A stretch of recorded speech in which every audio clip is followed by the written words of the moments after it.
And we're live, ladies and gentlemen. This is the Go Home Wrestling Show live on YouTube, Mixer, and Twitch. I'm your host, DJ. Alongside with me, well, one fill in tonight for MagGriff, YouTuber William. Say hello, William. What up? And the usual partner in crime, D-Shep. And he's not going to go along with it. He's just going to be trolling ass to start the show. What's up, everybody? There you go. There, you happy now? Yes, exactly. Yep. There's nothing wrong with saying hi to the viewers. Hello, everybody. We got a lot to cover tonight. We're going to talk some controversial stuff in the Monday Night Raw portion of the show, and that might take up some time, but we are going to cover Monday Night Raw, SmackDown Live, and then we're going to give our version of the list, and then we're going to cover, because this will be the last show before Super Showdown, so we're going to give our predictions on Super Showdown. Nonetheless, all right, let's get right into it. Shall we go into the Raw Weekend Review? Ladies and gentlemen, it is time for the Raw Weekend Review.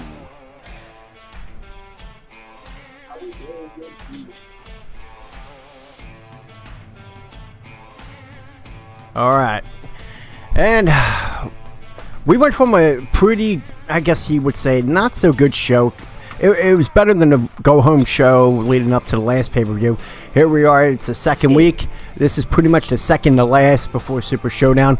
What are they going to do? What are they going to build onto the matches at Super Showdown? Well, we'll go right into the first thing that happened. We've got 4 things to cover on Raw. The first one being the opening topic, the opening segment of the show with the Shield. And, of course, why wouldn't you open the show with the Shield? You got to have Roman Reigns to start off the show. I think at this point, real quick, before we go on, can we say that they can at least come up with something more creative than just having Roman Reigns come out first thing every week? Yeah, at least. I mean, if the guy, I know he's your top guy, but come on, mix it up once in a while. But nonetheless, they did it, and they came out and talked about how they're the workhorses, and look at the success we have, and yada yada yada. Okay, the things we already know about these guys. They didn't say anything new, but then Corbin comes out and says he's got a 6-man tag with him and 2 mystery opponents going against the Shield. And then of course you got Ziggler and McIntyre that came out with Strowman and tried the divide and conquer approach, saying that Ambrose didn't need the Shield. Ambrose is better with them, and he would have a chance at the Intercontinental title if he was to be with them. Now, one thing I have to ask, because you always have that segment, and it's a storyline throughout the episode. Oh, now I ask you right away, D-Shep, what did you think of that? Did you think it was just the typical divide and conquer, wasn't worth it, or it was actually a good build to something? Well, for one, I didn't care for it. Because for me, at the end of the day, yeah, we all think Ambrose is going to be on the turn, so I really didn't need a storyline to take up an entire show based off something that we all think is going to happen anyway. But here's the thing, guys. Can I stop you right there real quick? How do you know they're not trying to pull a little swerve on us, making us think it's going to be that? Nah, I don't buy it. You don't buy it? That's why. You don't buy it? Okay. Nope. You think it's all the way? I think this is going to be one of those instances where it's going to be exactly what we think it is. The only swerve, if one is going to happen, is that the split never happens.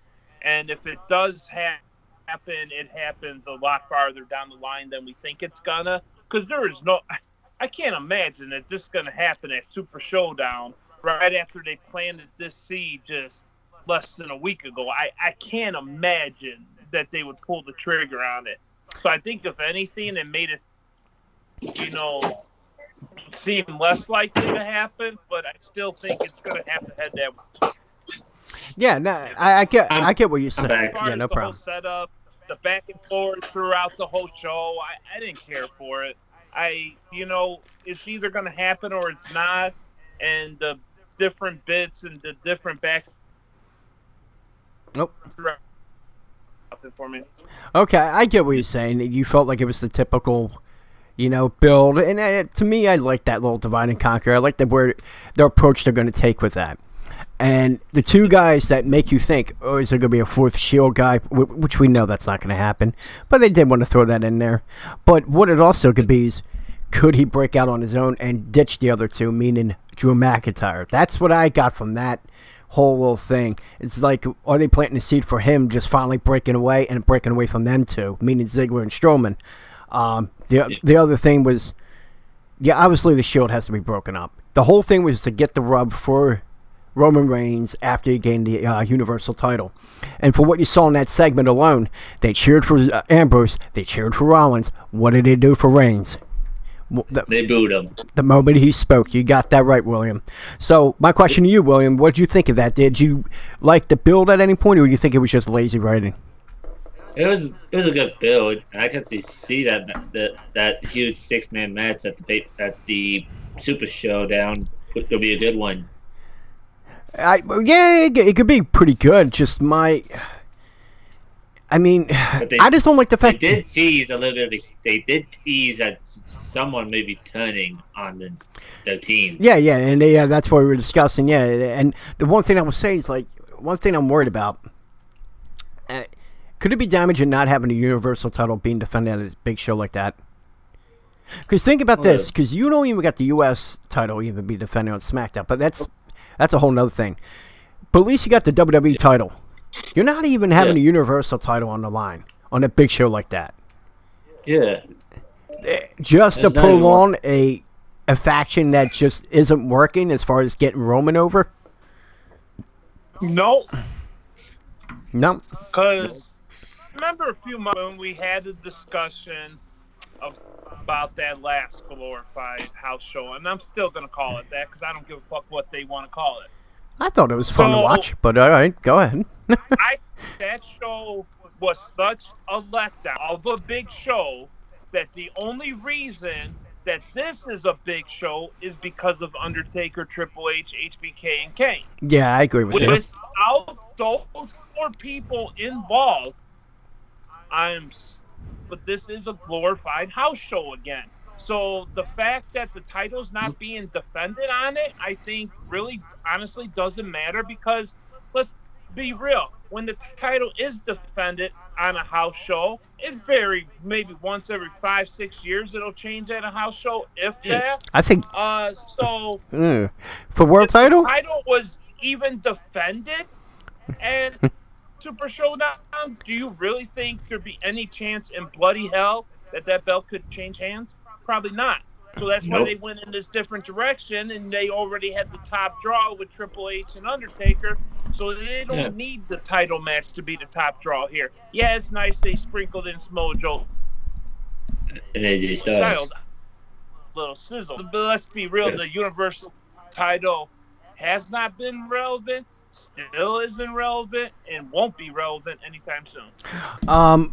Yeah, and again, we discussed this before, and it was because of who they put the title on. If they would have put it on someone else, like, even if Lashley, even though he was pretty much on, a creative limbo, having that match with Lesnar, he probably would have shined. Having that title, maybe him turning heel after that, winning the title, would have helped him. And I think it would have helped the title more, or anyone else. Kevin Owens, that Money in the Bank thing, they missed the opportunity. We thought that, but again, this is the direction they want to go. They want Roman to be their guy. You can't, as much as we disagree, this is where they're going. So you just have to enjoy it, I guess. But with the whole thing, I get what you're saying with the house show. And you are right about that. It is technically a house show. And the last one that I could recall with the world title changing hands was probably when Diesel beat Bob Backlund back in 1995. Otherwise, I can't remember the last time that's happened.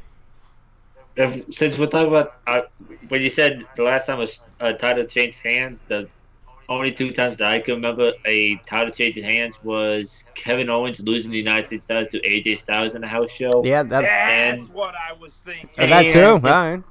Yeah, and Samoa Joe defeated Finn Balor for the NXT title in the house show. I get that. Oh, you know what? The NXT title is just as important as far as like the top title for like any brand. But U.S. title, I could see that happening more often than not. It actually did happen. Hey, what's up, Joe?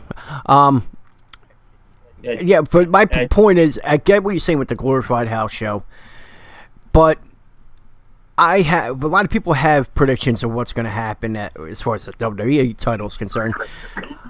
A lot of people feel that might change hands. So why couldn't they try to tease the fact that it might happen with the Universal title? But again, at the end of the day, this whole thing they started a little over a month ago, it was just to bring the group together, thinking that he would get the rub, he would get cheered. But you saw this past Monday, it didn't help. It didn't work. It's not helping. Nope. They cheered for Ambrose, they cheered for Rollins, like I already said. But when it came to Reigns, they booed him the moment he started speaking. Yeah. So obviously, I mean, I think the obvious thing would be to turn him heel, but they want him to be the babyface, and they're not going to accept that. You can't. They're trying to make Roman Reigns act like a nose Cena. Yeah. They boo him. They cheer him. They don't care. Yeah. All right. Well, and we did kind of hint about it. And the question I did want to say was, it seems that they're planting a seed for a turn. Who would you want it to be, and who you really think it's going to be? We got D-Shep. He thinks it's still going to be Ambrose making that turn heel. William, do you see anything for what they're showing us right now? Or you're interpreting it? From what I could see Dean turning heel on Roman and Seth, and Drew turning face turning his back on Ziggler and Braun Strowman.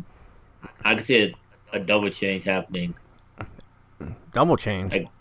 Like Drew turning from heel to face, and Dean going from face to heel. It's rare when you get that double turn. And you've seen that one time in the match. Yeah. I mean, you saw it with Stone Cold, Bret Hart back at WrestleMania 13. But you're saying there's a possibility of them switching factions, or just switching heel and face, like how they were perceived to the public? Yeah. Just like change, like heel and face. All right. Well, who I wanted to be, who I interpreted it's going to be, it's probably going to be Ambrose. Yeah. But who do I want it to be? Get up just said the chat. Yeah, who I wanted to be would be Roman. It would make more sense. Yeah. Why not go with what the people are doing? I mean, it would be interesting storylines. And not only that, we always said that. What is it with heels? Heels could go a little bit further. And the character development, it's better when you're a heel because there's no boundaries. When you're a face, there are boundaries. To me, I feel Roman has to go down that path. And maybe, just maybe, when he finally turns face, people will accept it. And you've seen it before with The Rock. You saw it before with Stone Cold, you kind of saw it with that. They tried to make him heel. People weren't taking it. They weren't accepting it. And the only legitimate time we became heels when he turned and joined McMahon in 01. Yeah. You legitimately got boos for that. That's a bit what get him to say in the chat. Roman is dead in the water until he turns heel. Yeah. That's what everyone wants, but it's more than just like the fans trying to dictate it. It's because the fans interpret how he talks, how he walks. We've always said that he just comes off as a heel. So that's how the fans are interpreting it, like how they perceive him. That's how they see him. Yeah. It's not like they're trying to dictate it. Well, how do you feel that way, T-Shep? You feel like the public's trying to dictate, or are you seeing that's how they see him? I don't know sometimes. I think I don't know if it's beyond the point where we can even be satisfied with whatever the conclusion is. I think it's almost too late to turn him, just because I don't think it's going to have that Becky Lynch type reaction. And I don't know if they're trying to get us thinking one way to pull a fast one or what, but I don't understand it. I really don't have a lot for this anymore. I'm so burnt out. Yeah. Well, I could tell by your facial expressions alone that you're fed up with this whole thing. And I don't blame you. That's how you feel. The only refreshing take I can give you from this storyline, which they gave me a little thought on it with the setup, is maybe it won't be a traditional heel turn. Maybe it'll just be a casual breakup where Dean just You know what? You're all my bros, but I gotta go do my own thing for a while. We haven't seen one of those breaks in a real long time, and I was struggling the last 5-10 minutes trying to think. I know I've seen it before, but quite popped that in my head. But maybe we just have a clean split since they don't want to turn Roman, but do it in a unique way where everybody can get a little something out of it. Yeah, a lot of people were thinking that with the New Day, but they're indicating that isn't going to happen anytime soon. They gave worse news on that. Why? You know that nice new really hot team in NXT? What's their name? The two black guys. I'm sorry. Well, no, it doesn't sound. Street Posse. Street Profits, yeah. Profits. They're rumored to come to SmackDown soon and join the New Day. It's gonna get worse. Yeah. But what I don't necessarily disagree. Like the tag team division, and we've talked about this last week. The tag team division is getting a lot better. I mean, and we'll get into it later on in the show. It's like what a huge opportunity for a team that was dead for a while and got squash matches. But again, that's another topic we'll get into later in the show. So, all right, let's move along. Obviously, not everyone. Tag teams. What's that? Yeah, I know. We're getting into that. Well, we're getting. I was about to say the same thing. You know what? That's a good transition into. I feel bad. I feel bad for these guys. I really do. Yeah. And obviously, you're talking about the Revival as they get their opportunities finally against Ziggler and McIntyre. Good back and forth contest. Good, strong, close finish with the Doomsday device. They had a close finish, man. But, of course, McIntyre and Ziggler prevailed. Got the victory with the Claymore zigzag combo finisher for the victory. I'll start with you, our guest, YouTuber William. What did you think of the match? It was pretty good. Would I have these teams go at it again? Probably. All right. And what do you think of the match there, D-Shep? Did you enjoy it despite the finish? I enjoyed the match, but I just the match itself was a good match. It was a solid B to B plus match. It really was, but I feel bad for Revival at this point. They're dead in the water, to use a logic from Chatter. Okay, we know at this day and age, and Adam Jones, I saw that. Yeah. Oh, I'm sorry. Oh, something. I heard a bang upstairs. Yeah. Yeah, me too. I'm sorry about that. Where was I? Okay. I heard a loud bang, and that kind of like threw me off. Yeah. You were talking about the tag team. Yeah, there was something with that. Shit, I'm sorry. Now I'm drawing a complete blank, and I'm panicking. Oh, fuck. That happens to all of us. No, because of what happened. Yeah. Oh, shit. I can't even think of it. Oh, the Revival. Yeah. Oh, there was a point I wanted to get. Something I read about the Revival this week. I know, laugh. Okay, yeah, it's my ADD. Okay. The Revival. The Revival. A lot of people are saying, like, they're like totally Arn Anderson, you know, the brainbusters of the 80s. It's just they're a great tag team, no personality, and that's why they're not getting that push that they deserve. Do you agree with that, D-Shep? I think they got plenty of personality. I just don't think they're given the forum to necessarily show it. But I think they let them show it a hell of a lot more in NXT than they have on the main roster. True. Yeah, I mean, they do show a lot. But the problem is they're not given that creative freedom. And I bet you if they were, you would probably see a lot more from them than what you do now. And that's that point when you're having something written for, oh, it's called acting. You know, they're doing it in Hollywood. But this is fucking wrestling. There's a difference between the two. These guys come from promotion to promotion, independence, all the way up to the WWE. The last thing they think about is being like a Hollywood actor. Okay, yes, you portray a character, but there's a difference from portraying a character and doing a physical activity than just acting. Okay, there's a difference between the two. Going along with what I was saying, I thought it was a good match as well. They continuing to knock it out of the park, meaning Ziggler and McIntyre, and then Revival. I'm never upset with their type of match, or any match they're involved in. At this point, I mean, they're running through the tag team division. Who do you think at this point could take their straps off them. And I'll start with you, D-Shep, on that one. Oh, why'd you have to start with me? Because you're the I'll main. think of one. Go ahead, think of one.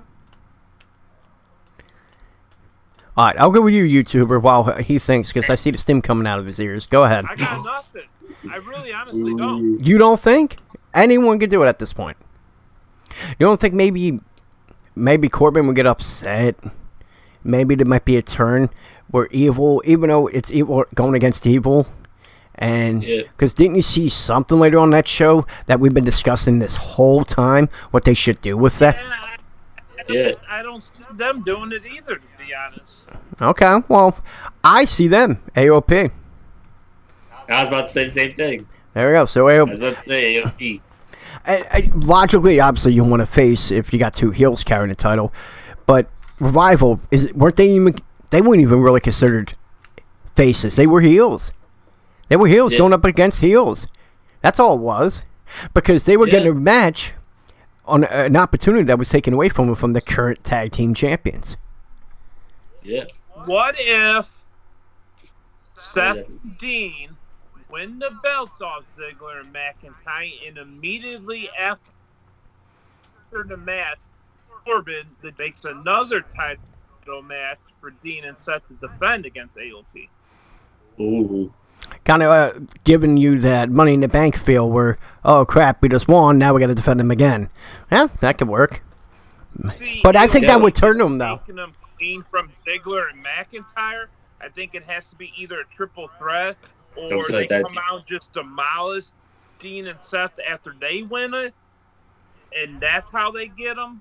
But yeah, eventually they will get them. I just don't think they get them off Ziggler and McIntyre. I kind of agree with you, but the only thing that would hurt AOP going that way, because you build these guys up in the matches they had, and look what the type of match they had. Despite the loss, they didn't lose. They didn't get the pin on them. I still think it's going to be a while. I think we're talking possibly 3 to 5 months for AOP. Yeah, I could say the same. I still think we're that far away. You never know. Okay, all right. Well, I guess we'll see. I would love to see AOP, but it would have to fit. It would have to fit, because again, you want heel face, but the Attitude Era kind of ruined that, where you would have face against a face. You could have a heel against a heel. It seems like they're slowly trying to go back to the old style, but come on, you're still going to have it. It has to happen on occasion. So, all right, we all liked the match. We just didn't like the ending for the most part. Obviously, Ziggler and McIntyre continue to do a good job. I mean, I think they're doing an incredible job with the tag titles. I guess they're giving them time to build a tag team division, because they're really focusing on that. We've seen it on SmackDown. We're seeing it more on Raw now. And it's funny, a few months ago, D-Shep, we were saying the exact opposite with these guys with creative as far as the tag team division. Yeah, but we all seen that AOP was going to get that push. We knew it was going to be in the capacity that it is. Mm-hmm. And it's nice that we're finally at that point. Yeah, the B team shit was fun for a while, and I still love my B team. Oh, they were awesome. They're irrelevant now. Yeah. But they gave us something to be entertained with the past few months, why we got AOP ready for this position, and now let's see where it all shakes out. All right. Good. Well, Get Him Jones in chat. He says AOP in about 2 months from now. For people listening to this on iTunes later on, we do the show live on twitch.tv/Go Home Wrestling Show. So if you want to watch us live every Saturday night at 11 p.m., make sure you do so, and you can be able to chat with us. Yeah, and you can chat with us. Last week was on Sunday. Plus the Harry just says these chap rules. There you go. Hello, and I just want to see Drew carry Dolph and the titles up the ramp after their matches. Get Him Jones says, you know what? I disagree with that. Dolph is doing an incredible job himself. You can't take away from what he's doing as well. He actually changed my opinion about how I felt about Ziggler. Him alone, no one else. His matches with Rollins really did that for me. Like, really turned my opinion. How long until we see B Team on TV again? Probably not for a while. Until they do some kind of like a tag team battle royal tag team tournament. That's when you'll see them involved again. Unless, which are rumors that the new Wyatt family involved in them too. Yeah. I don't know if you saw that on the internet. That's a big rumor. That'd be funny. I don't know how they would do that. I think it would be unique having two real brothers involved in a faction. It would be pretty cool. I mean, you kind of had a Hart Foundation together. You know, they're all brother-in-laws. They were all related in some kind of way. Accidentally hit that. There you go. I just seen it on the stream. What's that? I just seen it on the stream. Okay. All right, so we're going to move along. We had a pretty good tag team match. And let's go on to where it's going to get a little heated, okay? Now, D-Shep, it seems I'm going to give you the floor on this one, okay? I'm going to give you the floor. Now, hold on a second. Hold on. I'm going to show it for the people real quick.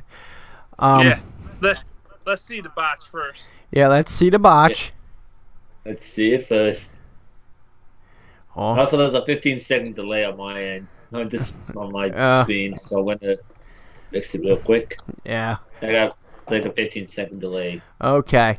15 or so seconds. We're going to I'm going to pull up a screen capture, a display capture. Which one am I going to do? That one. All right, so you're going to see it right here. Here's real quick. And I would share the screens with you, but no point. I can watch it on my TV. And let's see that again. Let's see that again. Boom, boom. This is like fucking celebrity deathmatch. Let's see that again. Okay, and there we go. We got that. We got it. That was you. And there you go. You just saw the rundown. But you saw it right there, okay? Yeah. And I have my opinions. William, you'll have yours. Yeah. I want to give the floor to this guy. Because obviously, he texted me Tuesday. What was that, Tuesday or Wednesday? This guy, we have to lead off the show with this. But obviously, you can't. This was the point of the show where this happened. We like to go in order if we're talking about these topics. So, the floor is yours, my friend. We're going to listen. And ready for gold. Here we go.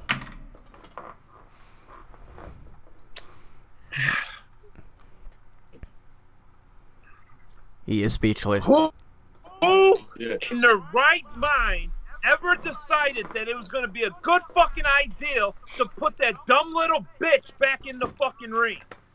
Now, we could have a discussion about Nikki, potentially. Because, hell, when she's actually doing good on her own, everything's good to go with that. The booty shaking, all that stuff, the bionic forearm and all that stuff, I'm good with that. But this other dumb little fucking cunt. Whoa, Jesus Christ. The dumb fucking suicide dive. It's bad enough you fucked that up a few weeks ago, okay? Look at headphones on. Then you get in the ring a couple weeks later with this hot little mother named Liv Morgan, and not only do you accidentally kick her in the head once, but twice, but three, but four. Stop me, because I've lost count at this point. She really to be fair, she really connected with two good ones. Stop. I'm not done yet.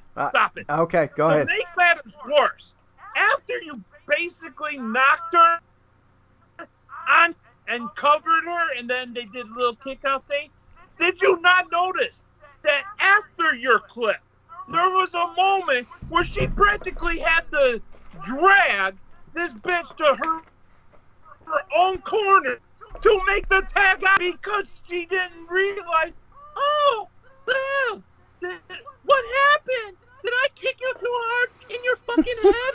So let me drag you over to the fucking corner so you can tag your partner in the match. If anybody in their right mind wants to see Brie Bella / Brie Mode ever in the ring again, you can kiss my Rudy Poo candy. Oh, man.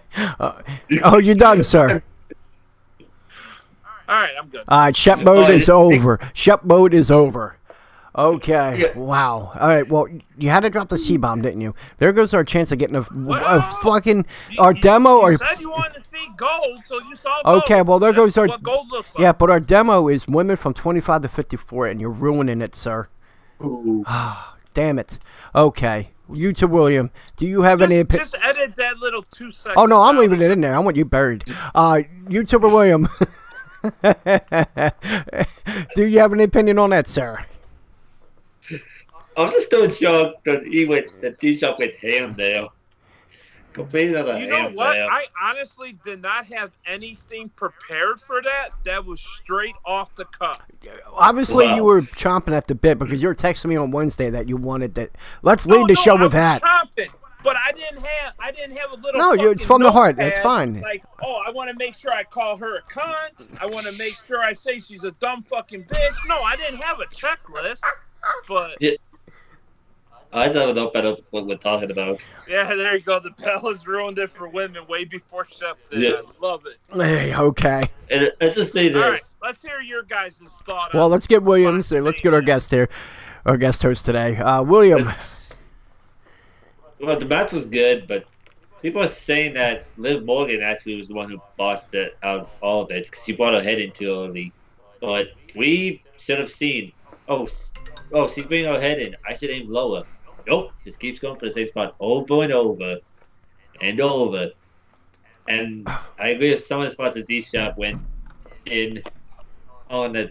How do you not everything. feel like your foot is kicking her in the actual fucking Yeah. head? And D-Shop, you're lucky I have headphones on, though, that whole way up there. I have my headphones on, though, that whole way. Might have my headphones in, I would have been getting yelled at. Because I literally have my little brother like sleeping like nearby me. You want to know the best part of my rant?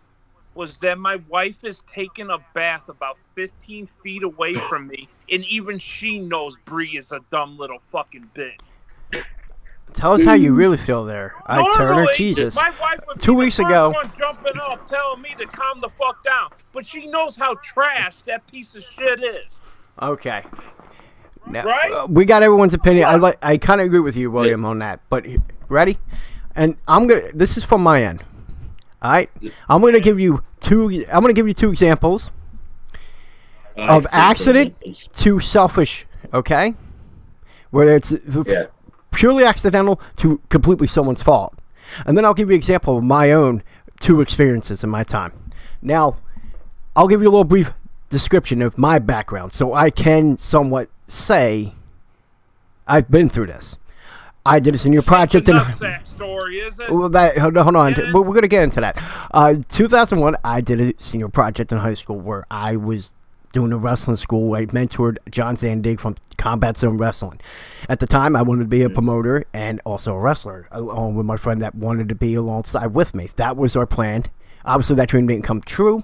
35, still young enough to pull it off. You know, maybe with my brother here, D-Shep, we could pull that off. But, again, I did a good bit of the school as long as the program did. So I've got to experience that. I got to experience the ins and outs of the wrestling business from that project. Given that is my professional background. Very little, but it's something. As far as the backyard, I did it for 12 years, doing wrestling matches, booking, all that shit. So we kind of know for the most part what it's like. We've been there. Now, I want to give you my opinion. Liv Morgan has partial responsibility for what she did. Because on that first kick, when she saw that she went down too quick, allowing herself to get kicked in the head the first time. And then when she was kind of knocked out, she went down again for the second kick. So you can't completely blame Brie. What you can blame her is that the potential suicide dive, because that's why they call it suicide dive. Obviously, she lost a step from having a kid. Obviously, she gained a little weight. It's not bashing her. It's just, it is what it is. And some people take time to get rid of it. Or you can be like Maurice and completely get rid of it just like that in the blink of an eye. So that it's the inexperience, the ring rust. Think about this too. They both haven't wrestled, meaning the Bella twins, in 2 years. Okay? So obviously, there is ring rust. They should have brought them a lot sooner so they can work at it. And especially if you want to do this women's evolution, you don't want things like this, bad publicity for your women wrestlers going into their first ever major women-only pay-per-view. This is bad PR in a way, but for everyone that's giving her shit, it takes two to tango. It really does. I don't blame her more than the other. They were both at fault. Now, when you're in the moment, though, when you're doing the kicks, you're in the moment with the crowd. They're going along with their kicks. There's sometimes you just don't see what you're doing. You could laugh at that, D-Shep, but you can't. They were going along with it. It's a moment. So I'm going to give you some examples, okay? Since you want to break my fucking balls. Oh, let me tell you, okay? Relax there, Chief. Jesus Christ. All right, I'll give you two accidental, and the two you completely blame on. I'll give you the first one. Triple H, Kurt Angle, SummerSlam 2000. Triple H was setting Kurt Angle for that pedigree through the announcer's booth. That table collapsed. Kurt Angle got badly concussed in that match. Was that a fault of anyone? No. It was an accident. Accidents happen. Yeah. Goldberg kicked to Bret Hart. People blame Goldberg for that. It was just a simple kick, and Bret Hart ran into it. It was purely accidental. You can't blame him for that. And, of course, that was Starrcade 99, in which that was Bret Hart's last match, really. Here's two you can blame, and one is a sin because we're talking about a guy that has since passed, and that is Owen Hart to Stone Cold at SummerSlam 97. Not only did he miscommunicate how he was going to perform the move on him, he also had his head too far down and didn't realize it. Therefore, causing him to pretty much break his neck, meaning Stone Cold. That was Owen Hart's blame. Can't blame Stone Cold for that. Sid Justice, Sin 2000.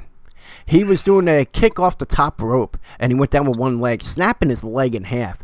You could blame himself for that. He hurt himself. Goes along with the suicide dive with Brie that was mentioned a moment ago. Now I'll give you two. Bullshit. What? Oh, why? Here's why. Why is that? Everything you just said to me applies to Liv Morgan and Liv Morgan only. No, both sides. The only reason I say that, yes, she did mess up too. I will give you that. But it is Brie Bella's own motherfucking fault that she was not physically ready to be back in the ring. If WWE wanted her back in the ring, they should have made sure she was ready to be back in the fucking ring. Time and time again, she has shown that she is not ready to be back in the ring.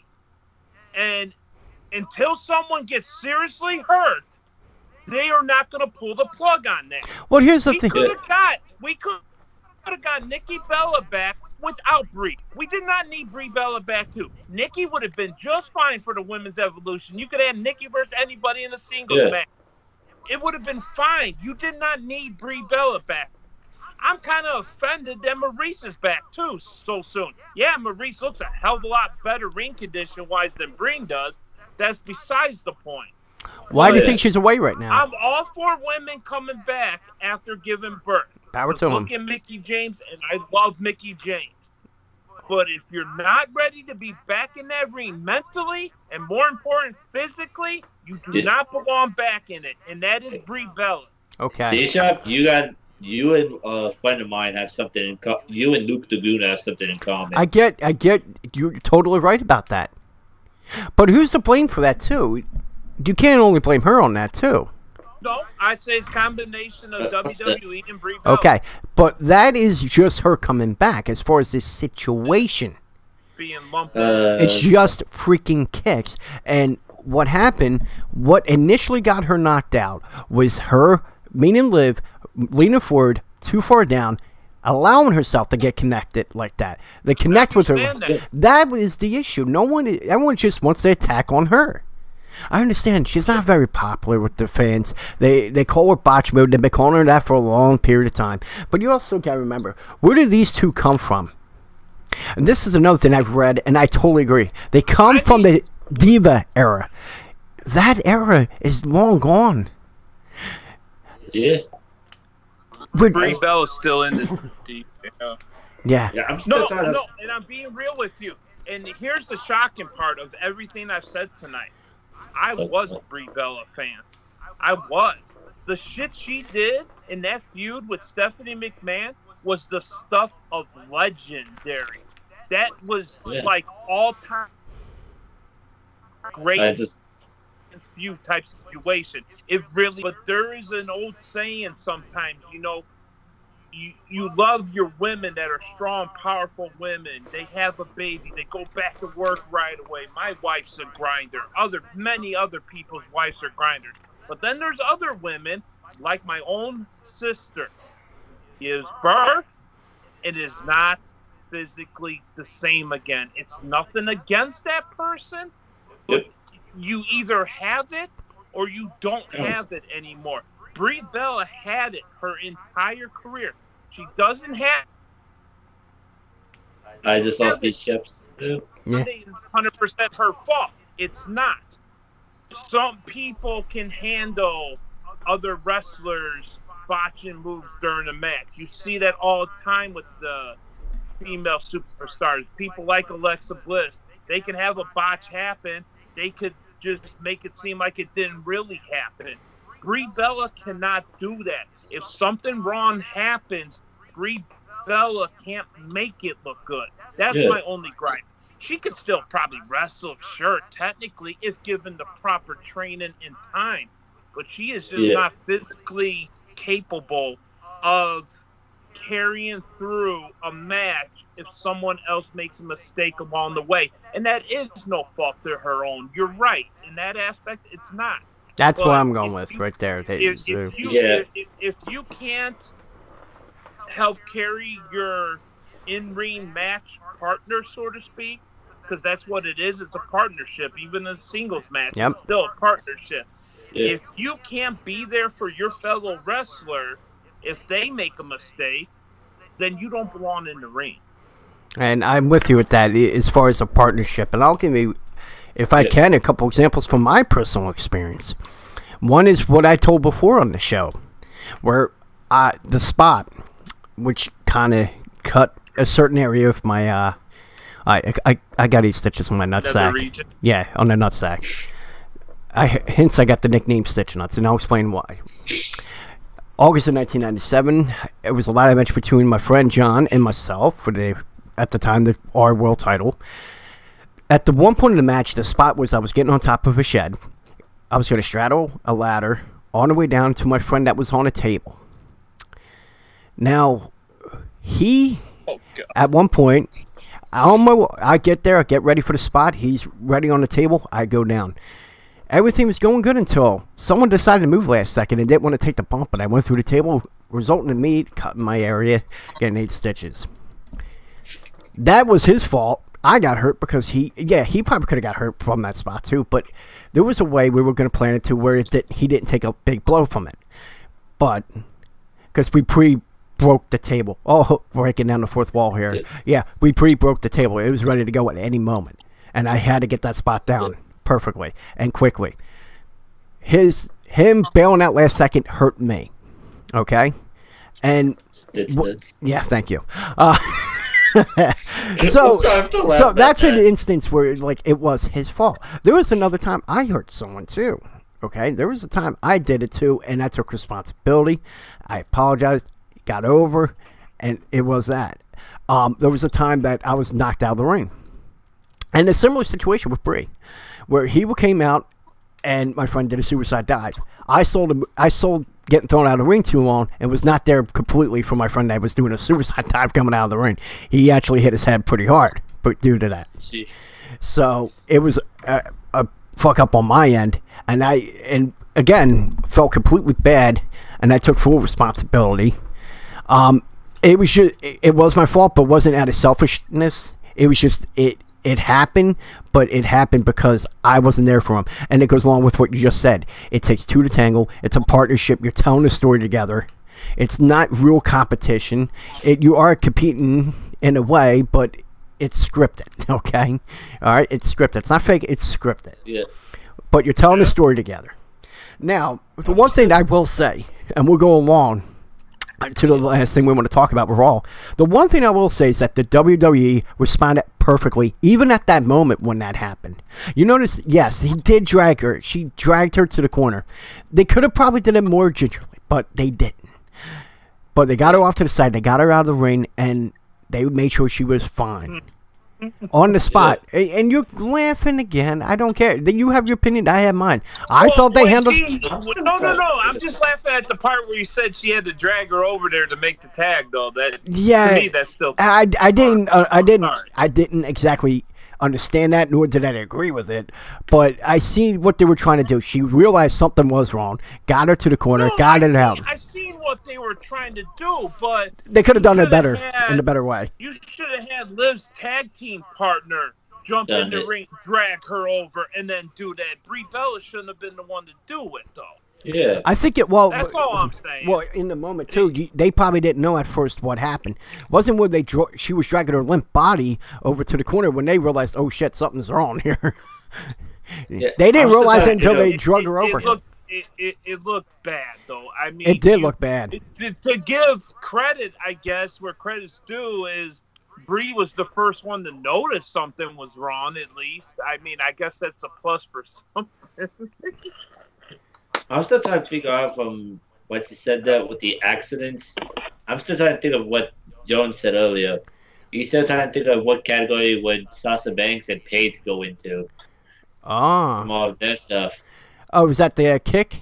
That would go by accidental. I think so. That would go under accidental. I don't think that was the intent was to hurt her. It just was a freak accident, which it did cost her career. Yeah.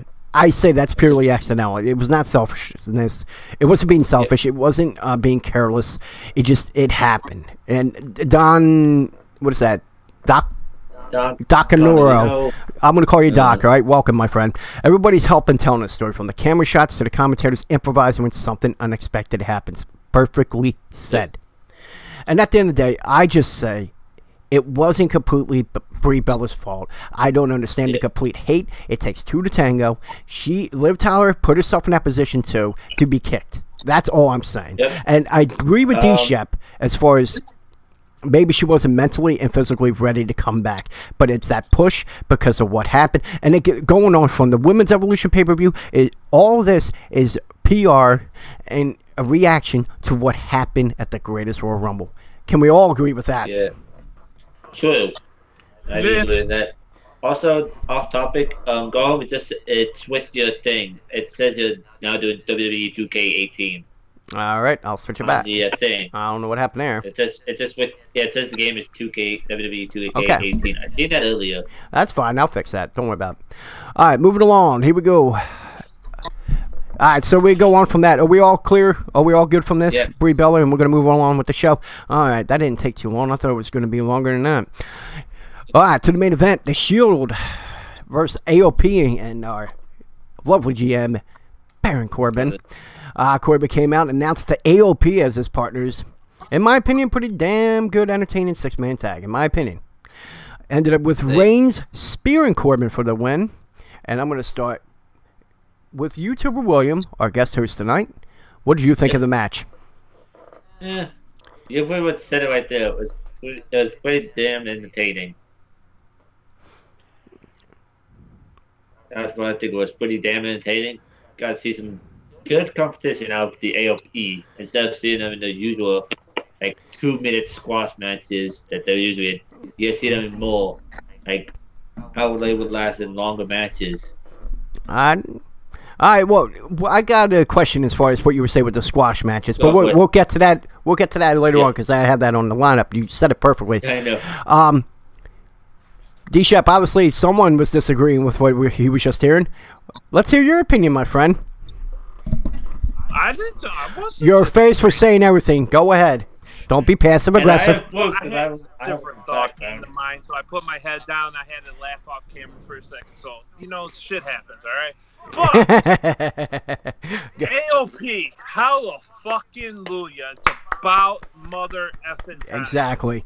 We've been saying this for how long? It was beautiful. I thought it was going to happen a long time ago.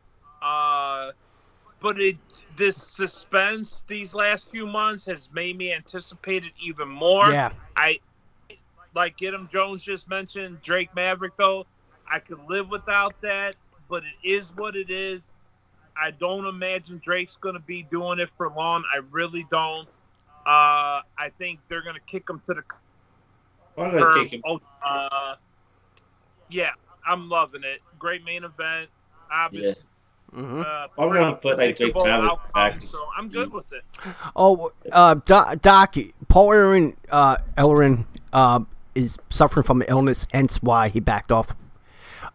Nothing that's not life threatening, but he's going through shit. That's why he had to step aside. He chose to step aside for now. And I'm sure they'll probably somehow, some way get him back in when he is ready to go again. Because you got to remember, this guy's up there in age.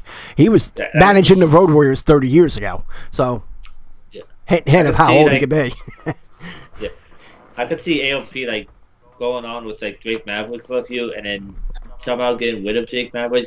They're probably just gonna have him go back to being like the 4-time 205 general manager. Yeah. Oh, here's the thing. They're kind of, I guess in a way you could do cross-cutting. We're giving the 205 Live more a better way to develop character by making them a mouthpiece for someone. You've seen it with Leo Rush with, we all said that he needs it, and that's Bobby Lashley that needs a mouthpiece. Then you're seeing this with the AOP. I think it does fit. I know you guys are disagreeing. I'm loving what they're doing with Drake Maverick and AOP. He has that maniacal kind of, presence to him. He does, but he's an effing midget, dude. And you know what? Hold on. This isn't the same Spike Dudley with the Dudley Boys crap. This is garbage. If you think this little, nothing against midgets, it is what it is. But okay. He has to look in the face. You're right. If we're just talking about from the neck up, it's a perfect fit. Absolutely. But nothing matches down here. Okay, hold on. All right. Yeah. Think about the smartest people in the world today. Smartest people in the world today. Who are they? Bill Gates. The smartest people that could probably manipulate your minds are the biggest freaking weenies walking this planet, and he's just another one. Do you see that maniacal? He has the vision, he has the brains, and he's going to get that tag team to the top of the mountain. That's what I see from that character, and he's, of course, D-Shep is going to laugh it off, but hey. But one thing we can say, D-Shep, at least we're on the same page on this, and I'm going to get the clip where we predicted this very fucking thing happening 4 months ago. And Adam Jones has it perfect. What's that? Paul Aaron didn't want to do the main roster traveling scale.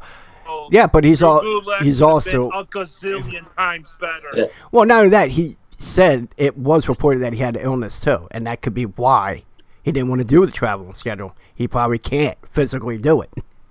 Drew Gulak would be better. I'm talking about Drew Gulak. Oh, Gulak. Oh, I'm sorry, I didn't see that chat. Drew Gulak would be a better choice. Yeah, definitely would be. Yeah, I can actually see somebody in the, like Jones just said. It does make sense that Drake Maverick is a face general manager and AIP is a heel. I think WWE had, like, when they made their debut on the main roster, they turned AOP to face, like, to be cheered. So I think AOP is now being baby face. Nah, because Drake is a face GM and but you know what? One thing, hold on. Go with that logic, get him, Jones. You got Buddy Murphy challenging for the Cruiserweight title. What is he on the main roster? Oh, God. We got him talking about in 2,040 matches, okay? This guy hasn't won a match on the main roster. Here he is going for the Cruiserweight title on 205 Live. The good show. Yeah. And get your 205 Live, D-Shep Loves 205 Live shirts. Will be available. I'll send a link on our Twitter page at wrestling_go. Okay, we'll have that ready. We're gonna sell the shit. You're gonna send me a shit of that. Yeah, I will be sending you. Don't worry. Maybe Paul Heyman as manager of AOP. No, I think, Doc, what they're gonna probably go with is what we were talking about 4 months ago. We talked, well, maybe 3. To be fair, I think it was 3 months ago. Shep and I discussed this very, very topic, where AOP being, and this is where Baron Corbin was only a constable. And we were discussing that, and we were discussing how AOP was thrown to the side, and what better way than to have 2 goons to back him. But now that he's the GM, and you got your 2 goons that pretty much do your dirty work, we pretty much were ahead of the curve with that one, because that wasn't even being discussed anywhere else, and you can search it all you want, you're not going to find it. Yeah, and let's say Corbin was the former general manager, because earlier in the show, which I don't want to bring this up, Stephanie says if Corbin doesn't do his job well, Kurt Angle will be coming back a lot sooner. Did Corbin do his job well? Oh, well, we'll get into that because it's going to happen at Survivor Series. Exactly. You're going to have Team Corbin with AOP against Team Angle with B Team. I'm sure he'll have someone. Or it could be a singles match between the two. Because it's going to... here's the thing. The loser leaves Raw. I think it's going to be Survivors for Control Raw. And you've seen that before back in 2003 with Team Bischoff against Team Austin. And, of course, we know what happened. And, of course, we know what happened, not even a month later, where they brought Stone Cold back after losing the month before. Yeah. And, they're going to redo that. But you know what? It would be interesting because it's Kurt Angle back in the ring. He's 49 years old. He'll be probably pushing 50. I think he's pushing 50 at the point of Survivor Series, the event when it happens. That's why Survivor Series makes more sense. You don't have to do a 20, 30-minute match. Yeah. It makes perfect sense. Yeah. All right. Well, we'll see. Then we can start debating who's going to be on Team Angle and Team SmackDown or Team Corbin in the future show. Yeah, it would be a good secondary Survivor Series match. That's for sure. Yeah. Because you have your Team Raw, Team SmackDown, and then you'll have the Control for Raw. Could it be a singles or could it be a Survivor Series style match? I guess we'll see. You never know. We'll never know. But one thing we were ahead of the curve on was that we picked on AOP being Corbin's guys, and you see it right there. You saw it firsthand. Yeah. One thing I would say, though, is that I'll ask you guys, do you feel this was a good push for the AOP? I mean, just for being involved with the match, but how they would protect it. Absolutely. Because they took the words out of my mouth. There you go. Yeah, because they would protect it. Because who took the loss?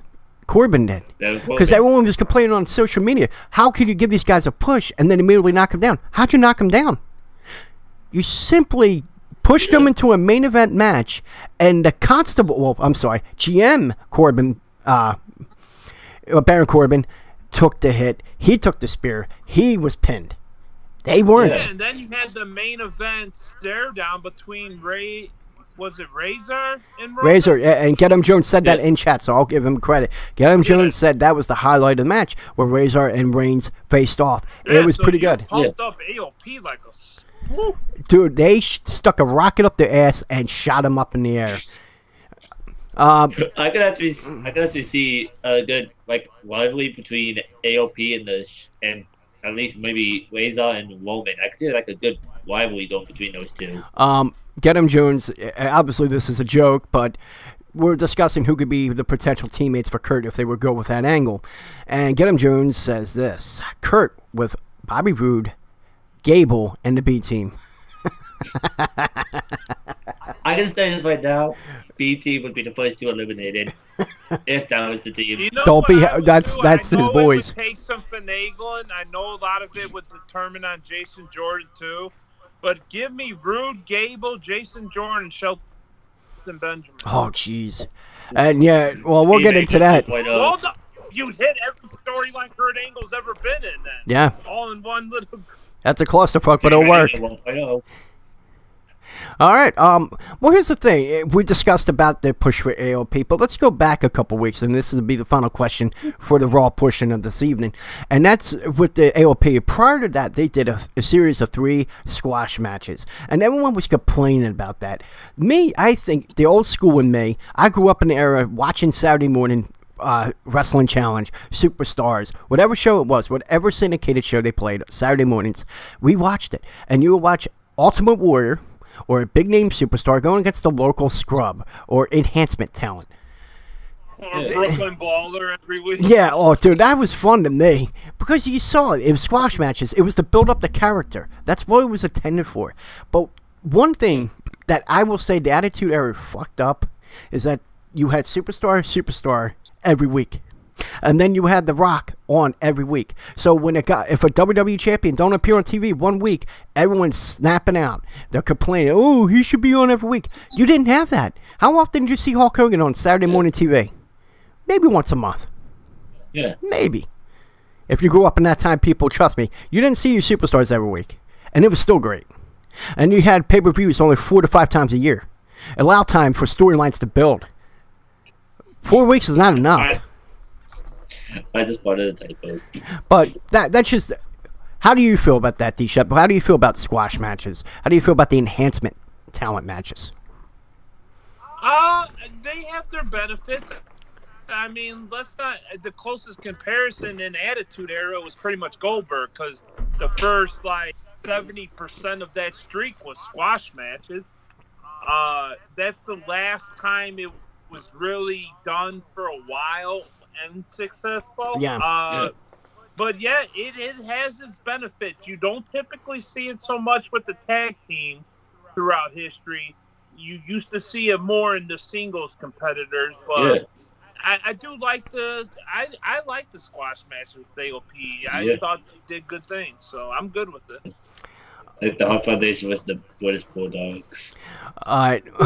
Get him, Jones says you already have an enhancement talent. Here's another question. Oh, go ahead. Since we're almost done with this, AOP, they ditched Paul when they got to the main roster. Yeah.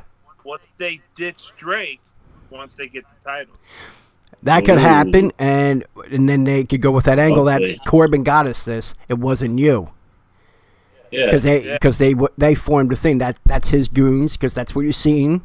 It's going to get to that where they're the muscle for Corbin. I could see that. That does actually make sense, and logically it would fit. Sadly, Ascension's not enhancement talent no more. They're getting a little push. Yeah, I know they are. I know. Yeah. So for people wondering, listening to this, again, we are live every Saturday night, 11 p.m. Eastern Standard Time on twitch.tv/GoHomeWrestling And in chat, Get 'em June says, but you already have enhancement talent on your roster. They are called the Ascension, Titus Worldwide, and Rude and Gable. Well, Rude and Gable only lost singles matches. As far as tag team, they haven't lost together yet. Doc says, like the Hart Foundation and British Bulldogs. And he did say something perfect earlier in the chat. Superstars of the Golden Era only had matches against each other in pay-per-view. Exactly. But you can have them today, because obviously the landscape has changed. But I have no problem with these enhancement talent matches. But apparently, it's not the popular thing on social media. This is where the fans of the WWE Universe get on my nerves, where they try to dictate things. As far as how you would perceive wrestlers, that's one thing. But complaining about enhancement matches, come on. I mean, you get pay-per-view quality matches almost on a weekly basis. Stop your complaining. Yeah. Let some people shine. And AOP shined in those matches. And AOP shined in this main event. The payoff was perfect for that. Yeah. Get 'em Jones, I don't think WWE's trying to do that. Like the AOP, the new APA. I could somewhat see it, but I don't see it all the way through. Get 'em Jones, don't piss me off. The APA is God's. And don't you ever insult me again. APA with faces, though. This is APA, but as heel. No. Yes, it is. No, it isn't. APA kicks ass. They drink beer. They play poker. Fuck you, D-Shep. APA, they play poker, they kick ass, and they get the ladies. AOP have shown nothing but kicking ass, okay? APA, I wish I still had that shirt. Alright, so are we done with this? SmackDown. Oh, let's go to SmackDown. Let's quickly, because we're like an hour in. Alright, real quick, 1 to 5. We'll start with you, William. How would you rate Raw? I give it a 4. 4? Nice. D-Shep, what do you give it? 3. Alright. You give it a 3, you give it a 4. Guess what? I'm actually going 3.5. I'm actually going down the middle, and I was already going there. Nice. There was a couple things that took me away from it, but 3.5, good show. Better than the week before. Definitely better than the go-home show to the pay-per-view. So 3.5, and Get 'em Jones. Just trying to get on my good side because he pissed me off, and chat says 3.5. He had to agree with me because he ticked me off. Yeah. All right, let's go right into SmackDown Live weekly review. It is time for SmackDown Live Week in Review. All right, and this is the SmackDown Week in Review. We only got a few topics to talk about. First things first, the guy, the gold, man that is 47 years old and still kicking it. And I loved him back then, love him even more now. R-Truth, man, starting off the show, stealing Miz TV from him with Truth TV. And of course, his first guest is Daniel Bryan. Oh man! Of course, Miz interrupts the show. accusing Truth for stealing the segment. Truth coming up with the best line, saying, I only stole your show because I beat you in a match and I had to beat you for something and you didn't have a title, so I took your show. And then he challenged him to a match if he wanted his show back. Of course, Miz storms off like a little baby. Paige smacks him down, says if you want your show back, you gotta face him. And of course, they go into a one-on-one match. And as you know, in the match, it was a pretty good match between the two. Yeah. But the whole time, of course, he was taunting Daniel Bryan, meaning the Miz, on any moves, even stealing his moves. Yeah. And of course, he got the victory. But let's go back to the Truth TV segment. D-Shep is smiling. He's actually smiling tonight. He's not calling a woman a cunt right now. He's smiling. So obviously he's happy about something. Go ahead. What'd you think of the match or segment? I'm sorry, this segment. What'd you think of it? I honestly don't even give a fuck about the match because the segment itself was just so over the top, fantastic. That once it got to the match, I was still laughing about what I seen in the segment. That I didn't care what happened in the match because the segment was so amazing. It was, and I think R-Truth is just knocking it out of the park right now. Mm-hmm. And then it's like having a cake in R-Truth that is baked perfectly, and then when it's done, you put the most amazing icing on it with Carmella being a face now, basically, more or less. Yeah. Mm-hmm. And she dyed her hair and somehow looks even hotter than she did before. And their styles are just meshing better than any male and female just thrown together than I've seen in years. You usually only see this kind of chemistry in real IRL partners, like, Lana, Ruth, Bree, Daniels, etc., etc. Mm-hmm. But for two people, complete different walks of life, to be thrown together and have it going this good is absolutely beautiful to see. I would have loved to see R-Truth win the match. I understand why he didn't, but it's been pure gold. All right, you two, William, what did you think of the match and segment? The match was pretty good. The segment which show was better, Truth TV or Miz TV. I'd have to give it to Captain. I gotta say this, Miz TV. Oh, well, I'm a mark for the Miz too, so I can't be completely mad. Me too, still. Unlike a certain co-host, but that I don't gotta like go him. with what Jones says. Carmel has probably had the quickest heel to face turn on the main roster. Yeah, get him. Jones is right. I think she's the quickest. I don't know. I think someone was a little bit faster than her. Well, yeah, but I noticed that like the mixed challenge, the mixed match challenge. It's kind of like 205 Live, and then you put them on Raw, and they're mouthpieces for people. We just discussed that. It's a whole different element, so they're different. And this is great for the podcast. D-Shep is in the background arguing with his wife on a weekly basis, and we got to keep this in post-production. All right, so go ahead. Finish your thought. I apologize. Were you finished? I completely lost track where I was going. Well, you were going on with, you liked, the last thing you were mentioning was Carmella with the quickest face turn. Yeah, like she had the quickest face turn since on the main roster, but I think someone else was a little bit faster than her with the turning from being a heel to a face. I think someone else was a little bit faster than Carmella. Don't quote me on that. Well, yeah, there's probably always, and again, it's probably because of the mixed match challenge. Also, on this probably, so I set the thing up. You had Miz interrupting the show, assuming all teeth. You had a T instead of a U on your little notes you sent me on the list. Yeah, I see that. Yeah. I always have typos. I type them too quick sometimes. Of course, breaking down the fourth wall. Thank you, YouTuber. Also, I had to add some, and I had to add something to the Super Showdown predictions, which we'll get into later. Yeah. You just gotta add no countouts to the WWE title match. Oh, I did. It's no disqualifications, no countouts. Oh, yeah, I did. I didn't have. It's basically a non-censored match. Yeah. That's basically what that is. Yeah. Oh, we'll get into that in a little bit. I'll give you my point of this. Truth TV was hilarious. Over the top, I'm with you on that. It was funny. The best part was the dance. They stopped in the middle of the show to do a dance segment. That was pure gold. And yeah, I agree Did with you you. ever see Miz dance? No. I actually saw the Miz do a little bit of a dance with the. It was like Miz and Oscar versus Truth and Carmella on the Midwest Challenge for the dance off. Yeah. Truth and Carmella and Oscar could dance better than the Miz. I hate to say, it, but Miz can't dance. Oh, he even said that in his reality show. He definitely can. But here's the thing. Like, with the Truth TV, it was entertaining. Ladies and gentlemen, I'm announcing this live on the show right now. I am setting up a petition to have Miss TV off the air. I love him as a talent. I love him as a wrestler. But Truth TV was far more entertaining to me than it was in Miss TV. Okay? I love the Miz. He's going to be WWE champion. And he's going to be champion. And I can't wait for that moment to happen. But as far as this show segment, people in chat, you could put it in there. I think Truth TV was far more entertaining. So now we discussed that. We discussed whether we liked the match. I liked the match.